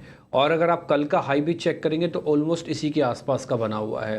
तो कल का हाई रेजिस्टेंस एरिया ये इसी जगह का एरिया, यहाँ पे अच्छा सा हाथ बदला होना है, इस 550 से 650 वाली रेंज। तो अगर आप यहाँ पे ही उतर रहे हैं तो आपका जो पुराने वाले लोग हैं उनके लिए तो कोई प्रॉब्लम ही नहीं है। आप अच्छा जितना रेजिस्टेंस को हिट करेंगे उतना अच्छा आप तोड़ने की प्रोबेबिलिटी बढ़ जाएगी। लेकिन ये उन लोगों के लिए थोड़ा सा ख़राब है जो लोग आज लेना चाह रहे थे। मान लो आज लेना चाहते, एक तो गैप ने उनको 47% दिया, फिर रेजिस्टेंस एरिया के अंदर है, चलेगा नहीं चलेगा, हो सकता है डिस्टर्ब भी आपको करे। तो फिलहाल नए वालों को भी कुछ नहीं करना चाहिए, या तो उनको 650 वाली रेंज पार हो जाने दो, या तो फिर थोड़ा डिप आ जाने दो, नीचे आ जाने दो, 400 पे मिले, 425 पे मिले आपको, तब लेना आप। ठीक, तो फिलहाल अभी 576 पे खुल रहा है, तो जिनके पास पोजीशंस है वो अच्छे से एंजॉय करें और होल्ड करके बैठे। प्रॉफिट बुक करना चाहते हैं उनकी अपनी मर्जी, जैसे वो देखना चाहें। बैंक निफ्टी दिखाइए एक बार जरा। बैंक निफ्टी के अंदर भी आपको 48,200 नहीं मिल रहा, 48,200 के बेहद करीब जा रहे हैं, बट 200-250 की रेंज पार नहीं हो रही है। ये इसकी 20 दिन की एवरेज है। ट्रस्ट में जब तक 48,250 पार नहीं होगा ना, ये शॉर्ट कवरिंग का बटन ही नहीं दबाएगा ट्रिगर का। आज आपको मैं एक और प्रॉब्लम बताता हूँ। देखो, अभी तक सरकारी बैंक चल रहे थे, आज सबसे बड़ा टॉप लूजर ही SBI है। भले वो 0.5% नीचे है, लेकिन वो SBI 0.5% नीचे है। तो ये जो डाइवर्जेंस है कि सरकारी और निजी बैंक वाला जो चल रहा है ना, ये थोड़ा थोड़ा भी अलग अलग है। तो एक साथ अभी हमको देखना होगा, इतना ज़्यादा बढ़ा भी नहीं है, इतना ज़्यादा टूटा भी नहीं है। तो 48,000 से 48,250 वाली जो बैंक निफ्टी की रेंज है ये बहुत क्रिटिकल है।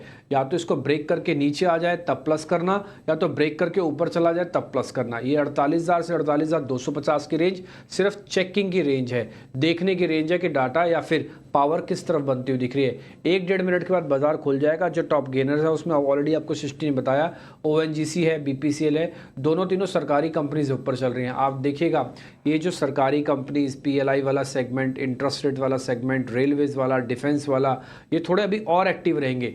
जब तक हम विक्स को 24, 25, 26 तक नहीं ले आते हैं तब तक ये एक्टिव रहेंगे। एक बार 25, 26 का विक्स हो जाएगा फिर ये भी कूल डाउन होगा धीरे धीरे करके। आज इन्फोसिस, मारुति कमज़ोर खुलेंगे स्टार्टिंग में ही। और अगर कुछ शेयर की बात करूं तो अपोलो टायर्स डील की वजह से आज करीब 4% ऊपर आ रहा है। NHPC 1.5%, डिक्सन खबर आई आपको पता है पिक्सल वाली, तो 1 से 1.25%।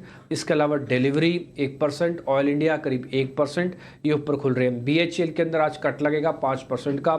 इसके अलावा SBI मैंने ऑलरेडी आपको बता दिया। एक KPIT टेक है वो भी आज कमज़ोर खुल रहा है। तो कुल मिला के आज मार्केट की एक कमज़ोर, मतलब कमज़ोर तो नहीं मैं बोलूँगा, बट एक शांत ओपनिंग की आप तैयारी कीजिए। कोई बहुत ज़्यादा बढ़त, बहुत ज़्यादा गिरावट नहीं है। स्पेसिफिक काम होगा, इंडाइसिस अपना काम अभी नहीं करेंगे। थोड़ा बहुत FIs की होल्डिंग और चाहिए, रिटेल की होल्डिंग घटनी चाहिए। देखते हैं अभी क्या होता है। 30 सेकंड के बाद मार्केट आपको खुलेगा।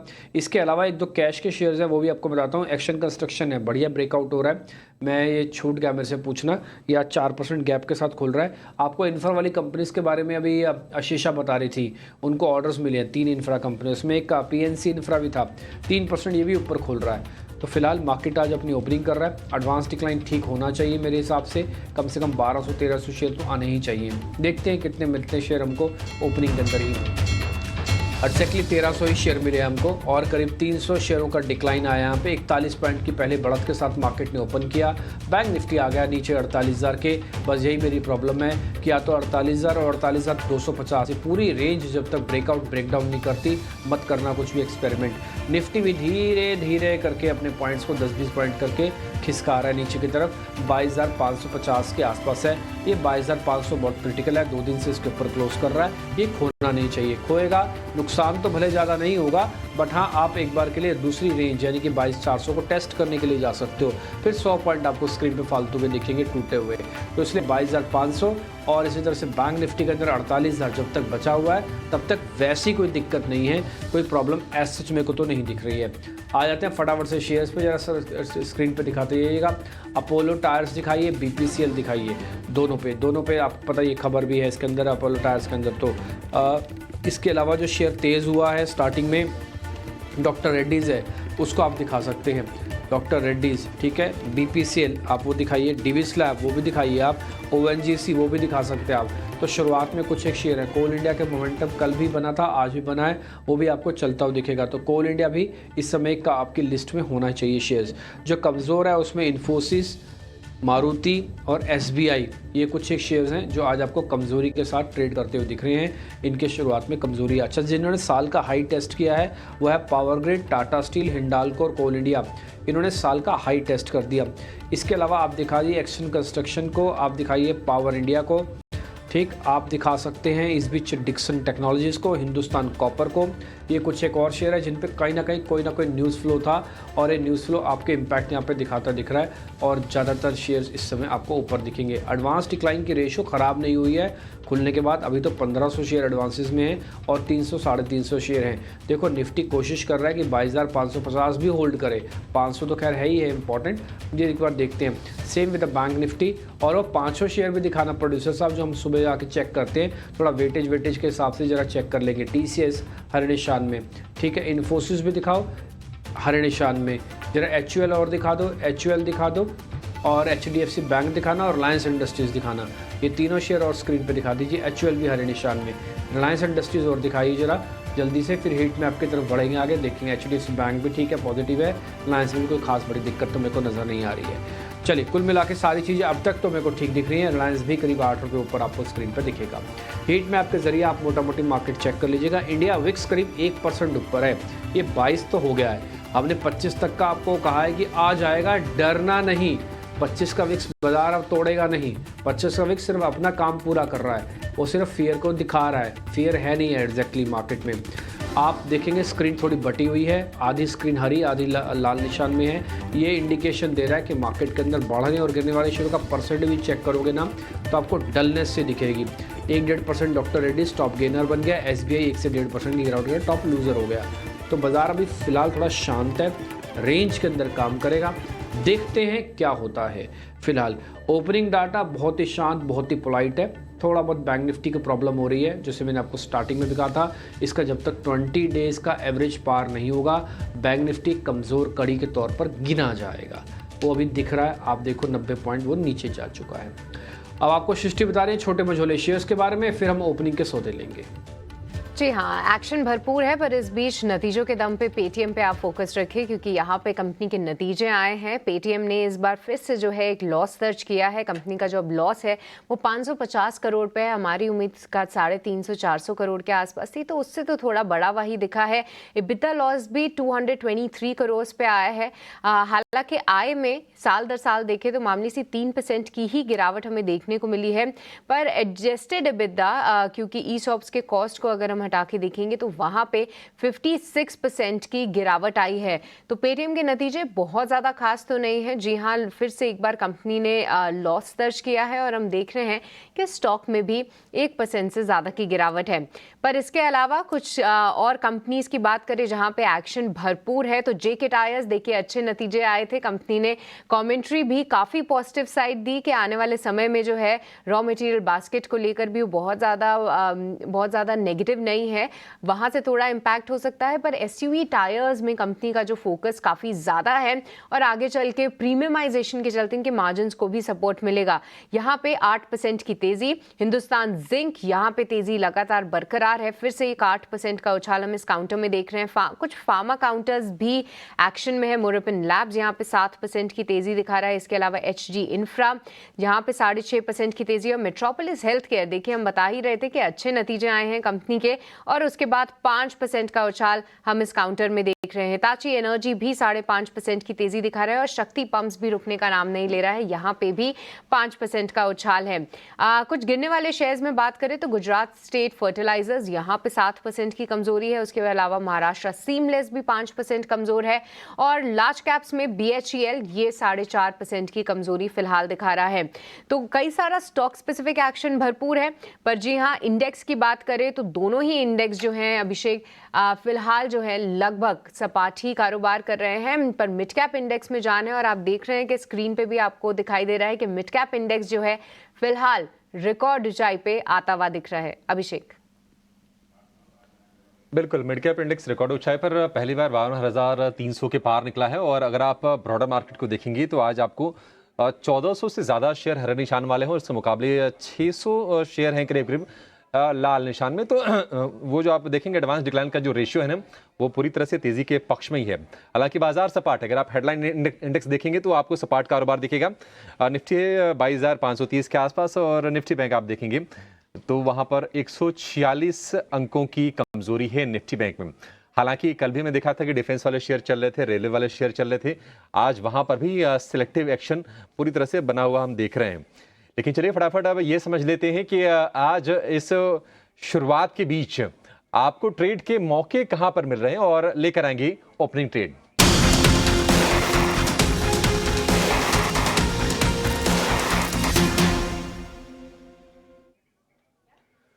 ओपनिंग ट्रेड की शुरुआत करेंगे कुश आपसे। बताइए आपके शेयर क्या खरीदेंगे?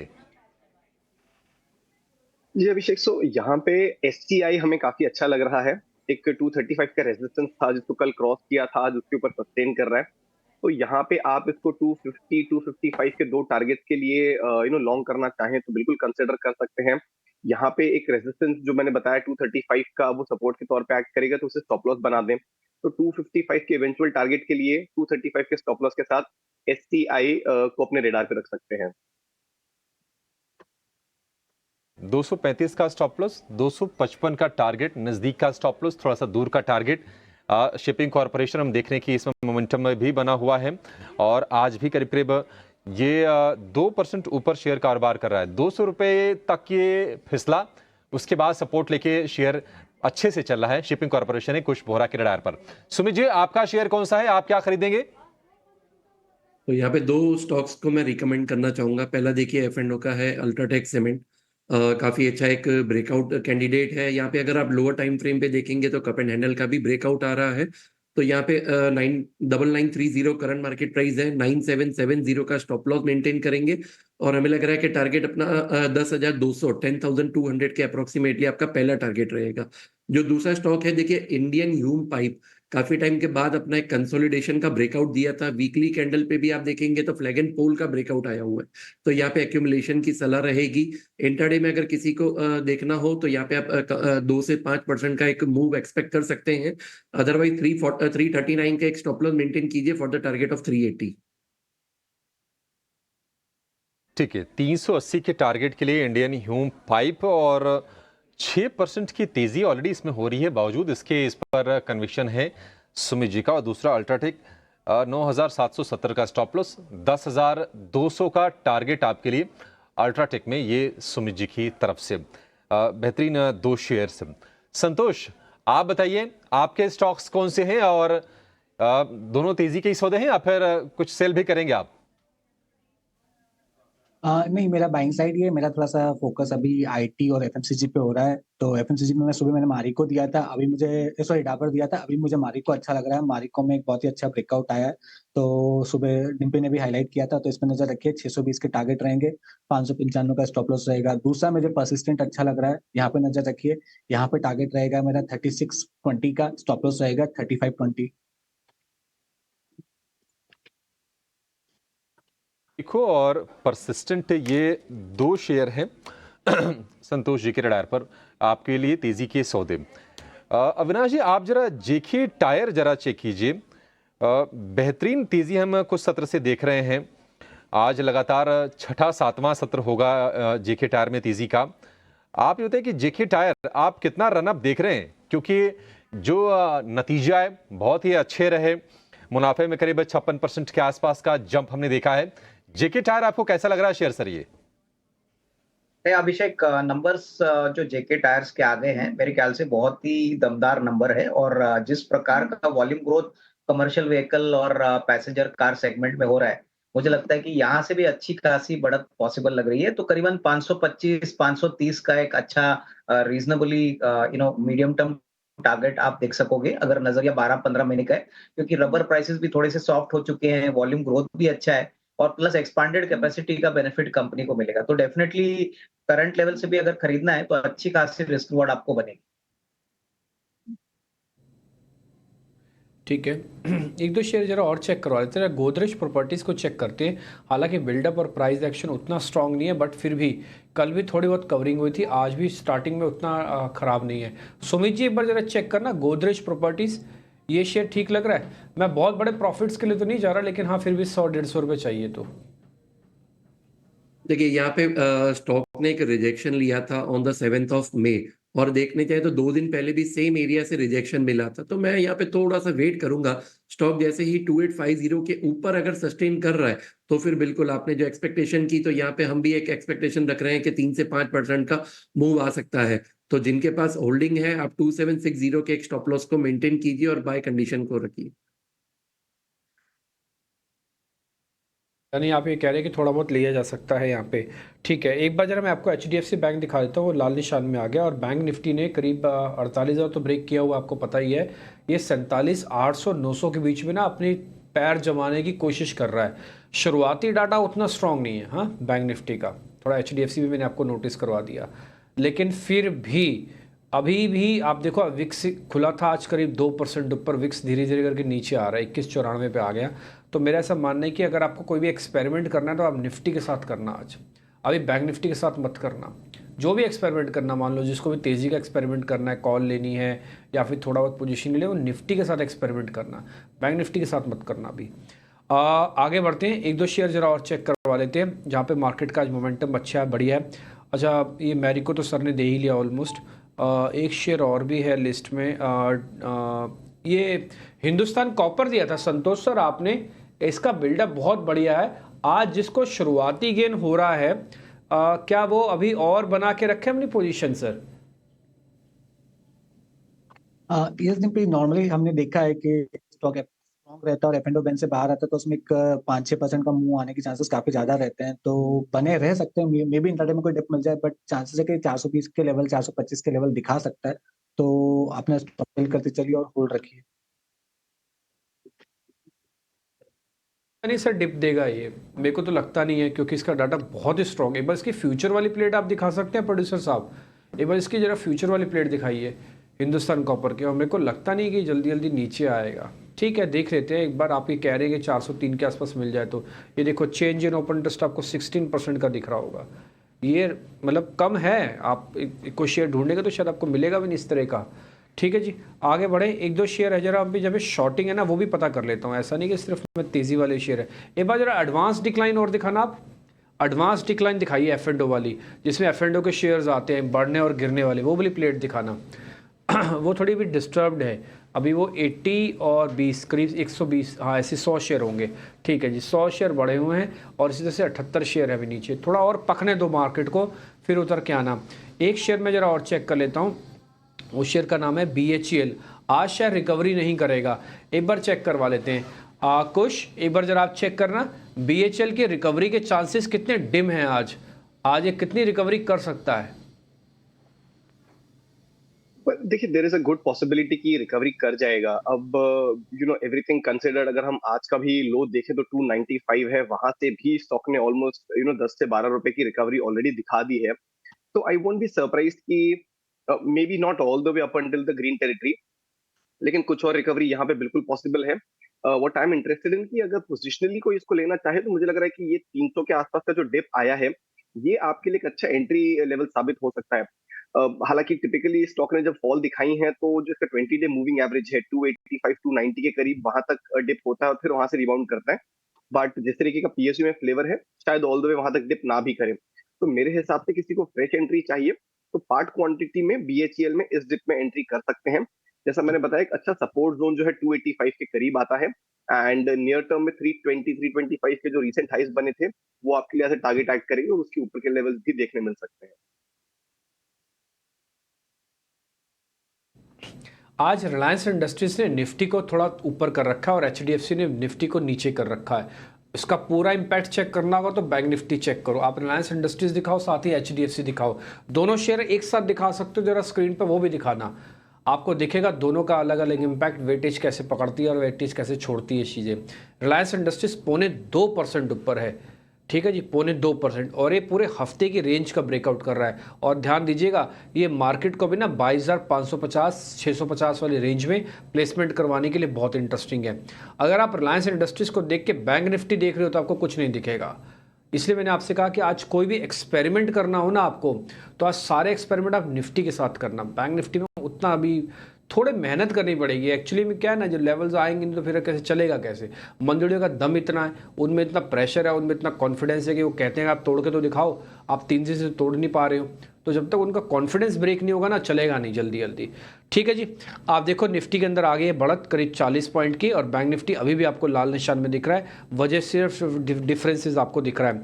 एक कॉल मेरे से छूट गई 22,500 वाली, जरा मैं फिर भी चेक करवा लेता हूँ एक बार। सुमित मूलचंदानी जी चेक करोगे, 23 तारीख की कॉल है 22,500 की। हमारे प्रोड्यूसर लतीफ़ हैं, आजकल बहुत बढ़िया से कॉल फायर करते हैं। प्रोड्यूसर साहब जरा दिखाना, 23 तारीख की डेरिवेटिव एक्सपायरी, 22,500 की कॉल, 133 रुपये में मिल रही है। प्लस कर लें सर, थोड़ा मैं लेट हो गया हूँ, 10 रुपये पहले पूछ लेता तो ज़्यादा फायदा रहता।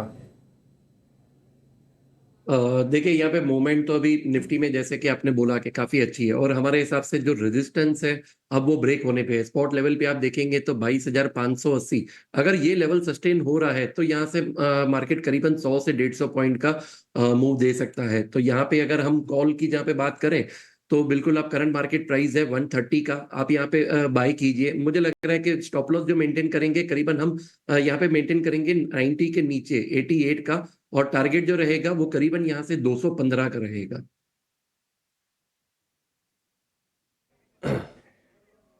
ठीक है, ये 22,500 की कॉल में ये रणनीति। लेकिन आप देखिए BHEL नतीजे इसके कमज़ोर आए थे, इस पर हम बातचीत कर भी रहे थे। 5% नीचे ये कारोबार कर रहा है, और निफ्टी ये अगर आप वायदा वाले शेयर देखेंगे तो उसमें सबसे ज़्यादा गिरने वाले शेयरों की सूची में सबसे ऊपर इस वक्त कारोबार कर रहा है। लेकिन मेटल में आज भी सेलेक्टिव मूव्स हैं। वेदांता में करीब 2% के आसपास की तेज़ी है। माइनिंग में अगर आप कोल इंडिया भी जोड़ दें तो वहाँ पर भी 2% के आसपास की तेज़ी दिखेगी। लेकिन हिंद कॉपर 2% ऊपर ये भी शेयर है। हिंद जिंक कल की बड़ी तेज़ी के बाद आज भी इसमें तेज़ी दिख रही है। हिंद जिंक करीब करीब 6% ऊपर कारोबार कर रहा है। अविनाश जी, आपसे व्यू चाहेंगे हिंद जिंक को लेकर। अब बेहतरीन रफ्तार हम देख रहे हैं शेयर में, हिंद जिंक में आपको कितनी तेजी देख रही है? और मेटल स्पेस में चूंकि हम देख रहे हैं कि एक चीन वाला भी इंपैक्ट आ रहा है, वहां से डेटा अच्छे आ रहे हैं, इकोनॉमी थोड़ी सुधर रही है, स्टिमुलस की बातचीत की जा रही है, आप कहां पर मोमेंटम देख रहे हैं? ठीक है, अविनाश जी से संपर्क नहीं हो पा रहा, लेकिन कुछ आपसे राय जानना चाहेंगे। एक बार हिंद जिंक चेक कीजिए, हिंदुस्तान जिंक, क्या आपकी राय होगी इस पर? अभिषेक, यहाँ पे फ्रेश एंट्री तो देखिए बिल्कुल ही वारंटेड नहीं है। मल्टीपल टाइम फ्रेम्स पे आप देखें तो बहुत ही ज्यादा ओवर हीटेड टेरिटरी में चला गया है। अब जब तक ये मोमेंटम है तब तक ये रैली चलेगी। अब यहाँ पे आपको 850 850 तक के भी लेवल्स देखने मिल सकते हैं। रैली जो है इतनी स्ट्रांग है, लेकिन क्या यहाँ पे फ्रेश एंट्री बनती है? मेरे हिसाब से नहीं, बिल्कुल नहीं बनती। वेट करें 740 या 700 के जो जोन हैं इसके आसपास का अगर आपको कोई डिप मिले तो थोड़ा एंट्री लेवल अट्रैक्टिव होगा। जिनकी एग्जिस्टिंग पोजीशन है उनके लिए सलाह रहेगी कि पार्टली यहाँ पे बुक कर लें, और पार्टली जो पोजीशन है आपकी वो 765 के ट्रेलिंग स्टॉप लॉस से होल्ड करें। ओवरऑल मोमेंटम है, पार्टली बुक करके बाकी राइड करें। फ्रेश एंट्री के लिए 700 740 के लेवल्स का वेट करें। जिंक अभी एंट्री करने के लिए ये ठीक समय नहीं है। सुमित जी, डिक्सन टेक में हम अच्छी तेजी आज फिर से देख रहे हैं। अब तो ये बड़े साइज वाला शेयर हो गया, 9,000 रुपए के ऊपर के भाव हैं। दरअसल रिपोर्ट्स ऐसी हैं कि गूगल पिक्सल 8 स्मार्टफोन बनाएगी ये कंपनी, और इसके अलावा हमने कुछ दिन पहले देखा था कि मॉर्गन स्टैनली ने इसको अपग्रेड भी किया था डिक्सन टेक को। 9,400 के ऊपर के भाव आज के हमने देखे, वहां से थोड़ा थोड़ा स्लाइड कर रहा है नीचे की तरफ। डिक्सन टेक आपको कैसा लग रहा है शेयर? ये देखिए यहाँ पे स्टॉक ने काफी अच्छा एक मूव दिया हुआ है। पिछले अगर से 5 से 6 सेशंस का बात करें तो 7,900 से लेके 9,500 जो काफी अच्छा एक मूव है। तो मैं बेटर ये सजेशन करूंगा कि थोड़ा सा डिप्स के लिए आप वेट कीजिए। ये स्टॉक अगर 8,800 से 9,000 की रेंज में मिल रहा है, वहां पे आके फ्रेश बाइंग अपॉर्चुनिटी देखिएगा। जहां पे सवाल रहा जिनके पास ऑलरेडी होल्डिंग है तो बिल्कुल यहाँ पे आप बने रहिए। न्यू के लिए या फिर ओल्ड के लिए यहाँ पे हमारा स्टॉप लॉस जो रहेगा वो 8,600 का रहेगा, और स्टॉक का जो नेक्स्ट टारगेट है वो है करीबन 10,550, 10,550 के टारगेट्स के लिए आप बने रहिए।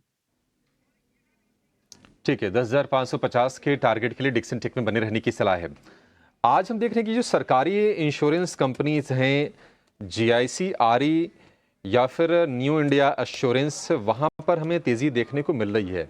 ये दोनों के दोनों शेयर 4 से 5% चढ़े हुए हैं। न्यू इंडिया एश्योरेंस में देख रहे हैं कि 5.5% की तेज़ी है, 245 रुपये के आसपास का भाव है। संतोष, आप जरा चेक कीजिए, जीआईसी, आरई या फिर न्यू इंडिया इंश्योरेंस, वैसे तो बहुत ट्रेड वाले शेयर नहीं है, लेकिन क्या कोई मौका बन रहा है इसमें आपके हिसाब से? दोनों शेयरों में कहाँ बेहतर मौके हो सकते हैं? ऑलमोस्ट दोनों के चार्ट सेम ही हैं। बाकी मुझे लगता है जीआईसी, आरई में ब्रेकआउट आ चुका है, तो यहाँ पर फोकस किया जा सकता है। ये स्टॉक आपके 360 के ऊपर तो एक मोमेंटम देखने को मिल सकता है 380 390 की ओर। नीचे सपोर्ट रहेगा 335 का मेजर सपोर्ट, और इंट्राडे में कोई ट्रेड लेता है तो उसके लिए स्टॉप लॉस रहेगा 348 का। तो जीआईसी आरई आज यहाँ पे भी 3% से ज़्यादा की तेज़ी है। पर इस बीच अगर हम देखें तो ग्रैन्यूल्स इंडिया, आज हमने सुबह देखा था कि 1.5% से ज़्यादा की इक्विटी की ब्लॉक डील यहाँ पे हुई थी, और उसके बाद हम देख रहे हैं कि स्टॉक में जो 2.5% तक की मजबूती है वो कायम है। एक बार संतोष, आप ही इस पर राय दीजिए ग्रैन्यूल्स इंडिया, क्योंकि एक लंबे समय से जो है ये स्टॉक प्रेशर में था। नतीजे भी इस बार बहुत ज़्यादा खास तो नहीं दिखे, मार्केट्स की उम्मीदों के आसपास ही थे नतीजे। पर ये जो ब्लॉक डील हुई है, नाम तो देखिए हम इंतज़ार करेंगे किसने इसमें हिस्सा लिया है, पर कहाँ पे हुई है ये ब्लॉक डील। पर जो ये 20 DMA के ऊपर निकला है, क्या टेक्निकल सेटअप जो है थोड़ा सा बदलते हुए नज़र आ रहा है ग्रैन्यूल्स इंडिया का? ये सिस्टी ग्रेनुअल्स में कहीं ना कहीं एक बॉटम बनते तो दिख रहा है। 200 दिन के मूविंग एवरेज से बाउंस बैक किया है, हालांकि इसको थोड़ा सा स्ट्रगल करना पड़ सकता है यहाँ पे 425 से 430 के एरिया में, क्योंकि वहाँ पे ट्रेंड लाइन रेजिस्टेंस भी है और 50 और 100 डे मूविंग एवरेज का क्लस्टर भी है। लेकिन 430 निकालने के बाद इसमें ट्रेंड रिवर्स होते नजर आएगा, स्टॉक में फिर तेजी बनेगी। अगर यहाँ से पुल बैक भी लेता है 425 से, तो मुझे लगता है 405 का एरिया वापस एक री एंट्री का एक अच्छा मौका देगा। तो ग्रैन्यूल्स 200 DMA के मूविंग एवरेज से जो है थोड़ा सा सपोर्ट लेके ऊपर ज़रूर आ रहा है, तो इस पे आप ध्यान रखिए। पर इस बीच देखिए रिलायंस इंडस्ट्रीज़ एक तरफा मार्केट को सपोर्ट करता हुआ दिख रहा है। हालांकि जो शुरुआत थी वो सपाट ही हुई थी, पर 1.8% की तेज़ी जो है रिलायंस इंडस्ट्रीज़ आपको फ़िलहाल दिखाते हुए दिख रहा है। शुरुआत से ही हम इसमें मोमेंटम देख रहे हैं, और इस बीच अगर हम देखें तो निफ्टी 50 में थोड़ा सा वो स्टेबल होने की कोशिश ज़रूर कर रहा है। हालांकि निफ्टी बैंक अभी भी लाल निशान में 130 अंकों की वहाँ पे कमज़ोरी है। पर कई सारे और भी काउंटर्स हैं जहाँ पे एक अच्छा एक्शन है, और कई समय बाद जो है शीला फोम्स नतीजों के दम पे यहाँ पे भी 3% की तेज़ी है। एक बार इस पे भी आपसे राय लेना चाहूँगी, कुछ आप ही इस पे राय दीजिए, क्योंकि 1000 के स्तरों के आसपास कई बार ये स्टॉक जो है आके अटकलें खाता है। अभी भी 1000 के स्तर के नीचे ही है। शीला फोम्स पे कोई रणनीति? तो सृष्टि, ये जो राइज है इसे एग्जिट के तौर पे, एग्जिट अपॉर्चुनिटी के तौर पे यूज करना चाहिए। ये 1000 का जो लेवल है, आपने बहुत ही सटीक लेवल मेंशन किया है। अप्रैल के शुरुआत में इसी लेवल के आसपास स्टॉक ने दम तोड़ा था, और फिर एक निचला जो स्तर था वो टेस्ट किया था। आज भी अगर आप देखें तो उसी के पास का हाई बना के स्टॉक में एक शार्प डिप आया है। तो जो ये बाउंस आया है, हमें लग रहा है ये एग्जिट के तौर पे यूज हो रहा है। अब पोजिशनली यहाँ पे कह सकते हैं कि एक रिकवरी अंडरवे है, जहाँ पे 890 का सपोर्ट लेके स्टॉक एक रिबाउंड अटेम्प्ट कर रहा है। बट इतना बड़ा जो मोमेंटम है, जो सारा टारगेट था लेट्स से 2 to 3 मंथ्स का, वो स्टॉक ने एक ही दिन में अचीव कर लिया। तो इसीलिए अब यहाँ पे आप थोड़ा सा एग्जिट होते हुए देखेंगे।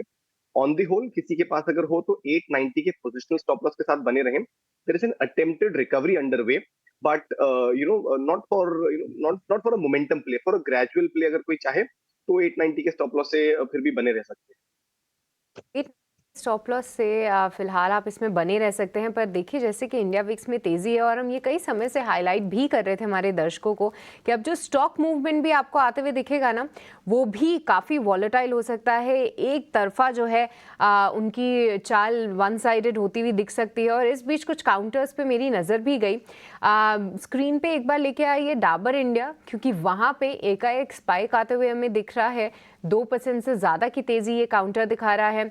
इसी के साथ साथ ABFRL कल भी इस काउंटर पे हमने चर्चा की थी क्योंकि ये काउंटर ने 270 280 के स्तरों को जो है ऊपर उसके ऊपर निकला था, भसीन जी भी बता रहे थे। और साथ ही एक साइडेड वन साइड रैली जो है अब कुछ काउंटर्स ज़रूर दिखा रहे हैं। तो डाबर इंडिया यहाँ पे हमने देखा कि संतोष मीना की कॉल थी, इनका टारगेट 550 था। संतोष अब 550 के तो ऊपर निकल चुका है डाबर इंडिया।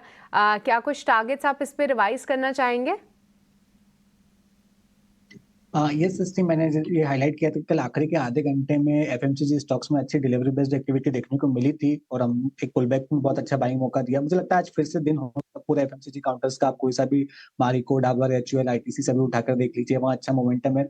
मारिको में डाबर में मुझे लगता है कि अभी पोटेंशियल है 568 तक के टारगेट आज ही शायद हमको देखने को मिल सकते हैं, तो बने रहने स्टॉक करते चलिए, 50% प्रॉफिट बुक कर सकते हैं।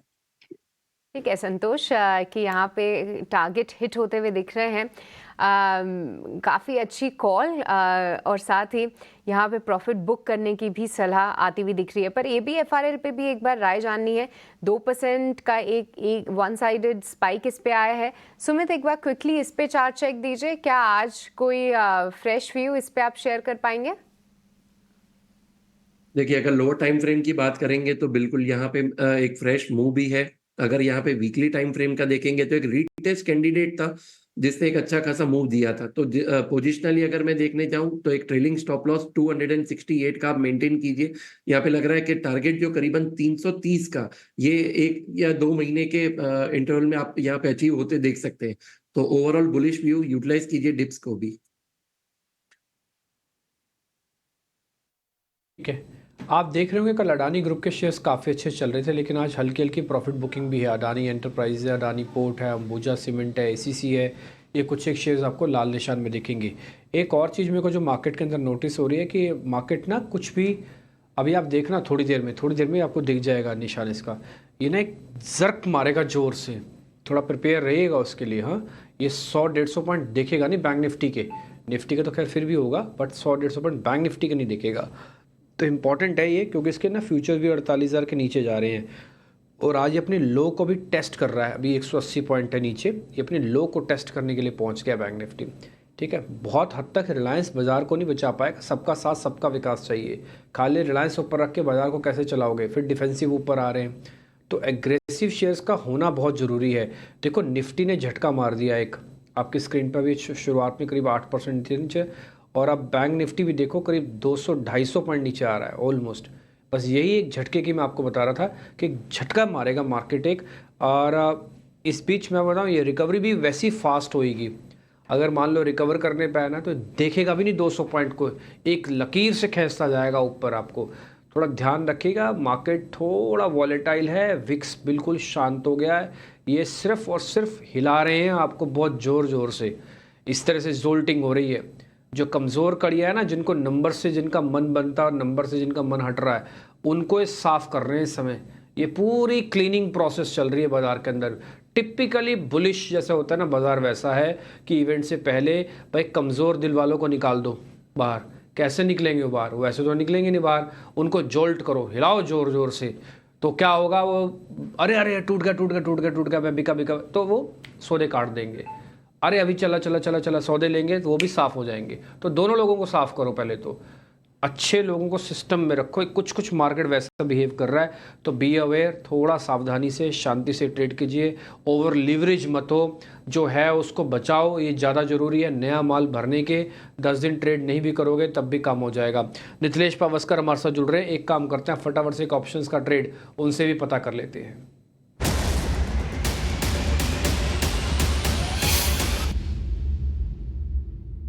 नितलेश जी नमस्ते, बताइए सर कौन सा ऑप्शंस का ट्रेड आपने ढूंढा है, कॉल के पुट?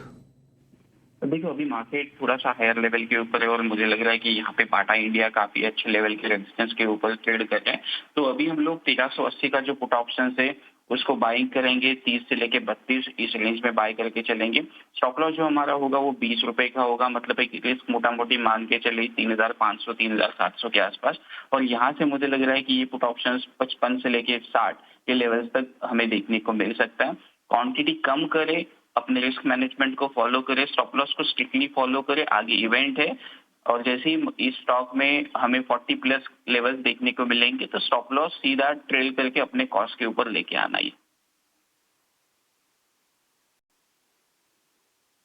Done sir. तो 1680 वाली पुट आप बता रहे, देखो बाटा एक पुल बैक का ट्रेड है बट उसका पुल बैक बहुत ज़ोरदार नहीं है, अभी भी देखो हाई है तो हर निशान में 1-1.5%, लेकिन सर का मानना है कि यहाँ से वापस से पुट बेचो और ये पुट बेचने की रिकमेंडेशन। सर ये 1680 की स्ट्राइक है, उसकी बिकवा रहे हो पुट आप? ये स्ट्राइक चेक कर लेना, यही है जो प्रोड्यूसर ने लिखी है। 1380। हेलो 1380। 1380 होना चाहिए ना सर, 1680 तो नहीं है ना? हाँ ठीक है, 1380 करो भाई, 1680 की तो एक्टिव ही नहीं होगी। हाँ ये 1380 कर लो पुट, गलती से कोई स्ट्राइक ना पकड़ ले वो जाके, पता लगे वहाँ पे 4 ही ट्रेड हुए हैं, 5वें आप हो गए और दिन भर में कुछ भी नहीं होगा। ठीक है जी, ये 1380 वाली पुट है, 30-32 रुपये में आपको लेनी है। लक्ष्य है 55 रुपये का, 20 रुपये का स्टॉप लॉस है, 8000 3,500 का स्टॉप लॉस टारगेट है। ठीक है सर, नोटिस करते हैं सर। वैसे तो बहुत ही मेक ब्रेक वाले लेवल पे है ये पुट और दोनों कॉल्स को एक्टिव रखेगा, बट आप पुट की तरफ हो तो मैं आपके साथ ही चलता हूँ। स्टॉप लॉस 20 रुपये का है और इसको अच्छे से रिग्रेसली फॉलो कीजिएगा। और मैं बताऊँ बाटा आपको ना जल्दी फ्री कर देगा, मेरे को लग रहा है आज ही ना फ्री कर दे, जो भी करेगा या तो स्टॉप लॉस ही काटेगा तो आज ही आज में टारगेट भी दे सकता है, तो आज इसका डिसाइसिव डे भी हो सकता है। ठीक है नितिलेश सर, नोटिस कर लिया हमने। अब आप देखो बैंक निफ्टी में आपको दिखाऊं, जिस झटके की मैं बात कर रहा था वो लगा दिया झटका, निफ्टी ने भी झटका लगा दिया। वो 8 पॉइंट पे मैंने बोलना शुरू किया था, अब निफ्टी करीब 37 पॉइंट नीचे है, तो ये यही काम करेगा। बी अवेयर, थोड़ा सा सावधानी के साथ काम करना, कोई दिक्कत नहीं है, बाजार कहीं नहीं जा रहा है, बाजार में कोई प्रॉब्लम नहीं है, लेकिन बस ये शेक कर रहा है, शेक करके आपको फ्री करता जा रहा है बस, और कुछ नहीं। सुमित मूलचंदानी के पास चलते हैं, कुछ शेयर उनसे ज़रा पता कर लेते हैं। लॉन्ग पोजीशंस में कुछ चेंजेस हैं तो मैं ज़रा चेक कर लेता हूँ। डाबर, मैरिको, कोल, कफोर्ज, बीकेटी, ये सब निकल गया। एक शेयर ज़रा अपोलो टायर्स, वो दिखाना ज़रा स्क्रीन पर। आज डील लगी है, डील का इम्पैक्ट शुरुआत में तो था लेकिन अब गुम हो रहा है। कल ये शेयर टूटा हुआ था, यानी कि कमज़ोर था। एक बार सुमित जी चेक करना इसकी पावर, ये बहुत स्ट्रेंथ वाला है या फिर ये बस डील लगाने के लिए ऊपर आया था फिर चला जाएगा नीचे? देखिए अभी भी स्टॉक जो है वो एक रेंज में है। आप देखिए पिछले करीबन 1 महीने से 1.5 महीने का अगर आप सेशन देखेंगे तो 470 से लेके जो 500 का जो जोन है वहीं पे ही स्टॉक घूम रहा है। तो मैं वेट करूंगा, अगर किसी को बाइंग अपॉर्चुनिटी देखनी है तो अबव 520 ओनली, लेकिन यहीं पे ही आप एक 470 का जो अभी बात हो रहा था तो वो काफी इंपॉर्टेंट सपोर्ट है। तो अगर क्लोजिंग बेसिस पे यहाँ पे क्लोज दे रहा है 470 के नीचे, तो फिर लग रहा है कि करीबन 10 से 15% का यहाँ पे डाउन साइड आ सकता है। तो according to your positions and आपका रिस्क रिवॉर्ड देखिएगा, 470 के नीचे सेल सिग्नल जनरेट हो जाएगा।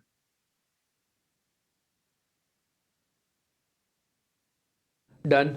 रिलायंस इस बीच अभी भी 1.25% ऊपर बना हुआ है। इंडिया विक्स के अंदर करीब 1% तक की बढ़त है। निफ्टी 25 पॉइंट नीचे है, बैंक निफ्टी करीब 250 पॉइंट नीचे है। देखते हैं अभी क्या होता है, थोड़ा बहुत मार्केट हिला डुला रहा है, आपको थोड़ा ज़्यादा कर रहा है, देखते हैं अभी क्या होगा। 1-2 शेयर ज़रा और चेक कर लेते हैं। एक शेयर मेरी लिस्ट में भी और भी है, मैंने सुबह लिख रखा था उसका नाम, 1 मिनट जस्ट मैं उसका नाम आपको बताता हूँ। नहीं ठीक है, एक बार जरा HEG चेक करना सर, HEG कुछ सर आप चेक करना HEG। भी बहुत ही पॉजिटिव स्ट्रक्चर है। इनफैक्ट हमारे रेडार पे था पिछले 1 से 2 दिनों में एक कॉल जनरेट करने के हिसाब से भी मूवमेंट आया है। मेरे हिसाब से यहाँ पे अभी भी ऑन दी अपसाइड जो रूम है ये काफी बाकी है। यहाँ पे 2750 और 2900 के पोजिशनल टारगेट के लिए कोई एंट्री करना चाहे तो बिल्कुल कर सकते हैं। और जो स्टॉप लॉस है आपका ठीक यहाँ से 100 रुपए नीचे आता है 2490 के करीब। तो एक अच्छे लंबे कंसोलिडेशन के बाद एक ब्रेकआउट आया है, वॉल्यूम में भी स्पर्ट था। तो हमारे साथ में यहाँ पे 2750 प्लस के लेवल्स के लिए, 2900 तक के लेवल्स के लिए कोई अगर एंट्री लेना चाहे तो पोजिशनली HEG को कंसिडर कर सकते हैं। रिस्क रिवॉर्ड रेशियो अभी भी काफी फेवरेबल है।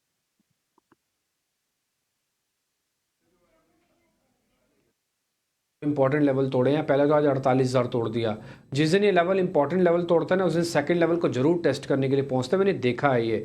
दूसरा लेवल क्या था 47,800, अगर आपको याद होगा तो डेज लो पे ले आया 300 पॉइंट। जो जिस झटके की मैं बात कर रहा था वो झटका ना केवल निफ्टी पे लगा, बैंक निफ्टी पे थोड़ा और जोर से लगा, लेकिन ट्रस्ट मी ये अभी RSI डाइवर्जेंस मैंने लगा रखा है, ये यहीं से भी पुल बैक कर सकता है।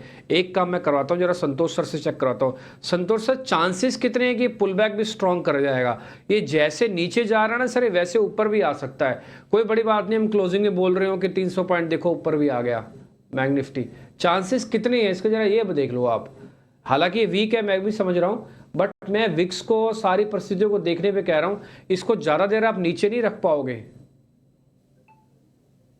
हाँ, इस दिन पे जिस दिन याद हो आपको, तो लास्ट थर्सडे एक शार्प रिकवरी आई थी। उस दिन भी बैंक निफ्टी ने एक पैनिक बॉटम, फ्यूचर में बहुत नीचे का एक लो लगाया था। आज भी आप नोटिस करोगे तो एक फ्यूचर के एक बहुत नीचे का ट्रेड लगा।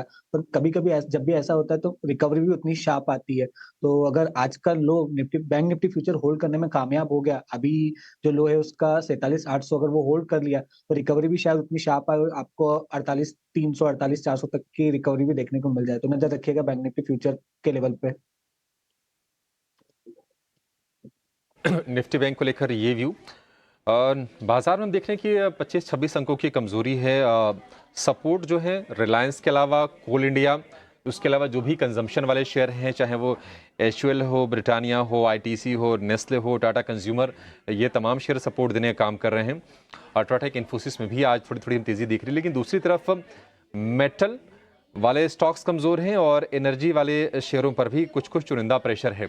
इस बीच बीएचईएल में 7% की गिरावट आ गई है। कुछ जरा आप बताइए, बीएचईएल ये 7% के डिप पर इसको खरीदना है क्या, या फिर थोड़ा स्थिरता आ जाने दें उसके बाद सोचेंगे इसको? तो अभिषेक, मेरा व्यू अभी भी यही है कि BHEL is a buy on dips candidate. Typically जैसा हमने थोड़ी देर पहले डिस्कस किया था, टिपिकली इसका जो 20 डे मूविंग एवरेज है 285 290 के करीब, उसके आसपास आता है, और 20 डे मूविंग एवरेज से ही यहाँ पे एक रिबाउंड आता है। अब ये जो थोड़ा एक्सटेंडेड प्रेशर हम देख रहे हैं, ये मार्केट के साथ भी हो सकता है। तो इन लेवल्स पे भी अगर कंसिडर करना चाहें, या मान लीजिए अगर आप थोड़ा वेट करें, 285 290 का जो सपोर्ट जोन है वहां पे भी लेना चाहे तो एंट्री पॉइंट कंसिडर कर सकते हैं। ऑन दी होल हमारे लिए अभी भी बाय ऑन डिप्स कैंडिडेट है। शेयर है 300 रुपए के नीचे जाकर फिलहाल बीएचईएल कारोबार कर रहा है। संतोष जी, आप जरा चेक कीजिए, शीला फोम 992 रुपए का भाव है, 3% के आसपास की तेजी है शीला फोम में। शीला फोम कैसा लग रहा है आपको? कोई ट्रेड बन रहा है इसमें? शीला फोम की बात तो हम वो बिल्कुल बॉटम के पास है, बट कोई स्ट्रेंथ के साइन नहीं है। बॉटमिंग आउट होने की कोशिश जरूर कर रहा है। तो किसी के पास है तो बने रहिए, 900 का एक बेस बनता नजर आ रहा है। लेकिन फ्रेश एंट्री की सलाह नहीं रहेगी, क्योंकि मुझे कन्विक्शन नहीं है इस स्टॉक पे। ठीक है, कन्विक्शन नहीं है, फ्रेश एंट्री की सलाह नहीं है। हाइड्रो पावर वाले जो शेयर हैं वहां पर हम रह के तेजी देख रहे हैं। आज भी अगर आप एनएचपीसी को चेक करेंगे तो आपको एनएचपीसी में तेजी दिखेगी। तेजी करीब 2 से 3% के आसपास की है एनएचपीसी के शेयर में। ऊपरी स्तरों से हालांकि थोड़ा सा फिसला है, 103 रुपए के आसपास का भाव है। एसजेवीएन में भी तेजी आज के सत्र में शुरुआत में थी, लेकिन ये भी शेयर ऊपरी स्तर से फिसला है। एनएचपीसी जरा आप बताइए सुमित जी, एनएचपीसी में कोई मौका? अभिषेक जी, यहाँ पे देखिए काफी अच्छा एक चैनल है, और अपने एक इम्पोर्टेंट जो सपोर्ट था वहां से स्टॉक ने एक बाउंस दिया था जो था करीबन 95।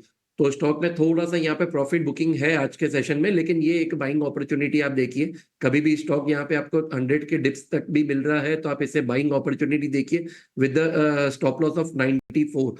हमें लग रहा है कि अपना एक यू बॉटम फिनिश करके स्टॉक जो है वो न्यू हाई की तरफ अप्रोच करेगा, और करीबन 120 का जो रहेगा वो पहला टारगेट यहाँ पे रहेगा। 120 रुपए का पहला टारगेट होगा एनएचपीसी के लिए। 104 रुपए पर फिलहाल ये शेयर कारोबार कर रहा है। सुमित जी, आपने ही दिया था शायद इंडिया ह्यूम ने, बेहतरीन तेजी 8.5% ऊपर फिलहाल ये शेयर जाके कारोबार कर रहा है। चलिए कुछ और शेयरों पर जरा हम व्यू लेते हैं। इजी ट्रिप प्लानर्स, इसको आप चेक कीजिए। कुछ इजी ट्रिप प्लानर्स हालांकि एक रेंज में ही हम देखते हैं 45-50 रुपए की। क्या आपको कोई इसमें संकेत ऐसे दिख रहे हैं कि तेजी इसमें बढ़ेगी इजी ट्रिप में? बिल्कुल अभिषेक, देखिए एक रेंज में है। हालांकि पिछले कुछ सेशंस का जो बायस है ये पॉजिटिव टर्न हुआ है। पिछले 5 से 7 सेशंस का अगर हम मूव देखें तो बायस पॉजिटिव टर्न हुआ है। बट मुझे लग रहा है मल्टीपल सेलिंग प्रेशर है यहाँ पे। 46 से लेके 47 तक का जो ₹1 का ये जोन है, यहाँ पे थोड़ा सा सेलिंग प्रेशर हो सकता है। तो बिकॉज ये रिकवरी कैंडिडेट है और एक अच्छा मूव हम देख रहे हैं, मार्केट के विपरीत भी आज इस पर अच्छी खासी बाइंग है, तो एक लॉन्ग ट्रेड कंसिडर कर सकते हैं। जस्ट दैट मैं कहूंगा कि मोमेंटम इंडिकेटर्स जो है वो शूट अप होंगे वंस द स्टॉक क्रॉसेस 47। तो थोड़ा सा पेशेंस रख सकें तो इसमें बिल्कुल एंट्री करें। 47 का स्तर पार होते ही हमें लग रहा है यहाँ पे 49 तक के लेवल्स देखने मिलेंगे। तो ओवरऑल हमें लग रहा है ये रिकवरी कैंडिडेट के तौर पे प्ले किया जा सकता है। 44 के आसपास अपना स्टॉप लॉस लेके चले, 49 और उसके ऊपर के टारगेट्स के लिए। 49 रुपए और उसके ऊपर के टारगेट के लिए आपको इजी ट्रिप में बने रहने की सलाह है। मिड कैप अगर आप इंडेक्स देखेंगे तो वहां पर भी ऊपरी स्तरों से प्रेशर आया है। निफ्टी बैंक अगर आप देखेंगे तो जो गिरावट है वो है 260 अंकों की, और अब जो गिरने वाले शेयरों की तादाद है वो ज्यादा है। 1300 के आसपास गिरने वाले शेयर हैं एनएसई पर और 900 शेयर बढ़ने वाले हैं। रिवर्सल निचले स्तरों से आता हुआ हम देख रहे हैं मार्केट्स में, और खास तौर से निफ्टी 50 में। और जब निफ्टी 50 ने नीचे के स्तर दिखाए भी थे तब डिम्पी जी ने हाईलाइट भी किया था कि एक आरएसआई डाइवर्जेंस जो है वो फिलहाल देख रहे हैं। संतोष जी से राय भी ली थी हमारे एक्सपर्ट से कि क्या यहाँ से एक शार्प रिवर्सल आ सकता है। तो जी हाँ, देखिए एक शार्प रिवर्सल करीब 40 अंकों की कमजोरी उस समय निफ्टी 50 में थी, वहां से अगर हम देखें तो 50 से 70 अंकों की तेजी जो है हमने उन स्तरों से दिखाई है। वहीं निफ्टी बैंक भी जहां पे 300 अंकों से ज्यादा की कमजोरी दिखा रहा था वो भी अब संभलता हुआ दिख रहा है। फिलहाल 240 अंकों की वहां पे गिरावट है। तो निचले स्तरों से जो आपको राय दी गई थी वो एकदम सटीक निकली, और इस बीच जो अगर हम देखें तो सबसे ज्यादा सपोर्ट या फिर बोलें वो खेमा डिफेंसिव्स का आज उभरता हुआ दिख रहा है, जिसमें कि एफएमसीजी काउंटर्स जो हैं आज लीड ले रहे हैं। हमने हाईलाइट किया कि संतोष जी की जो डाबर की कॉल थी वो तो एक सुपर हिट रही ही, पर इसके अलावा HUL, ब्रिटानिया, ITC, नेस्ले, आप देखिए निफ्टी के टॉप 10 गेनर्स में से 5 नाम जो हैं वो आपको एफएमसीजी पैक से ही दिखेंगे। तो एकदम साफ बात है कि आज अगर कोई सेक्टर पे आपको ध्यान रखना है तो वो एफएमसीजी पैक ही होगा। और सुमित, एक बार आपसे मैं राय जानना चाहूंगी। देखिए लिस्ट काफी लंबी है, आप मैरिको ले लीजिए, ब्रिटानिया, HUL, ITC, इन सभी में से अगर आज के लिए किसी काउंटर पे बेट करना हो तो कौन सा सबसे बेहतरीन आपको लग रहा है?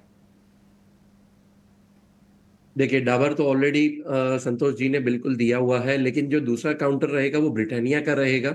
देखिए काफी अच्छा है, कंसोलिडेशन ब्रेकआउट है पिछले 10 से 12 सेशंस का, तो हमें लग रहा है कि यहाँ पे एक अच्छी बाइंग अपॉर्चुनिटी बन रही है। तो फ्रेश अगर किसी को यहाँ पे बाइंग करनी है तो करंट मार्केट प्राइस पे कीजिए with the stop loss of 5150। यहाँ पे जो टारगेट एक्सपेक्टेशन रहेगा वो करीबन 5500 का पहला टारगेट रहेगा। तो 5500 के टारगेट्स ब्रिटानिया पे यहाँ पे एक अच्छी पिक आती हुई सुमित की तरफ से। इस काउंटर को आप रेडार पे रखिए, पर कुछ आईटी काउंटर्स भी निचले स्तरों से ऊपर आए हैं। हालांकि जो ब्रोकरेज रिपोर्ट थी आज वो थोड़ी इतनी पॉजिटिव नहीं थी, टारगेट प्राइस घटाए थे, पर इस बीच इन्फोसिस ऑलमोस्ट डे हाई के आसपास लगभग 1% की यहाँ पे तेजी है। LTI माइंट्री ये भी लगभग 0.6% की तेज़ी दिखा रहा है। HCL टेक पे तो खैर जो है उन्होंने लक्ष्य घटाया था तो उस पर बहुत ज़्यादा रिकवरी नहीं है, पर ख़ास तौर से इन्फोसिस एक बड़ा लेगार्ड भी रहा है। और संतोष, आपकी राय जानना चाहेंगे, इन्फोसिस क्या कोई ट्रेड यहाँ पे बन रहा है? ये सस्ती, आज हमने हमारे क्लाइंट्स को मॉर्निंग में आईटी सेक्टर पे ही फोकस करने को कहा है, तो एफएमसीजी में तो तेजी आई है। मुझे लगता है आईटी सेक्टर की बारी है, तो मुझे लगता है कि आज इन्फोसिस, परसिस्टेंट, TCS वगैरह पर फोकस करना चाहिए। तो इन्फोसिस पे बेस नजर आ रहा है, 1500 तक की अपसाइड नजर आ सकती है। मेरा मॉर्निंग का एक ट्रेड था परसिस्टेंट, वहां भी तेजी देखने को मिल रही है। तो मुझे लगता है कि अब एफएमसीजी के बाद आईटी सेक्टर पर नजर रखिए, ये तेजी को लीड कर सकता है। एफएमसीजी के बाद आपको नजर रखनी है तो आईटी सेक्टर पे ये संतोष जी की कॉल आती हुई, तो इस पे आप ज़रूर नज़र रखिए। आज हमने देखा कि QIP के अनाउंसमेंट के बाद कोफोर्ज में जो तेज़ी है वो बरकरार है। पर चलिए इसी के साथ इस शो को हम समाप्त करेंगे, और आप सभी मेहमानों का जो है बहुत बहुत शुक्रिया करेंगे। आप सभी का बहुत बहुत शुक्रिया हमारे साथ जुड़ने के लिए। संतोष और साथ ही सुमित हमारे साथ मौजूद थे।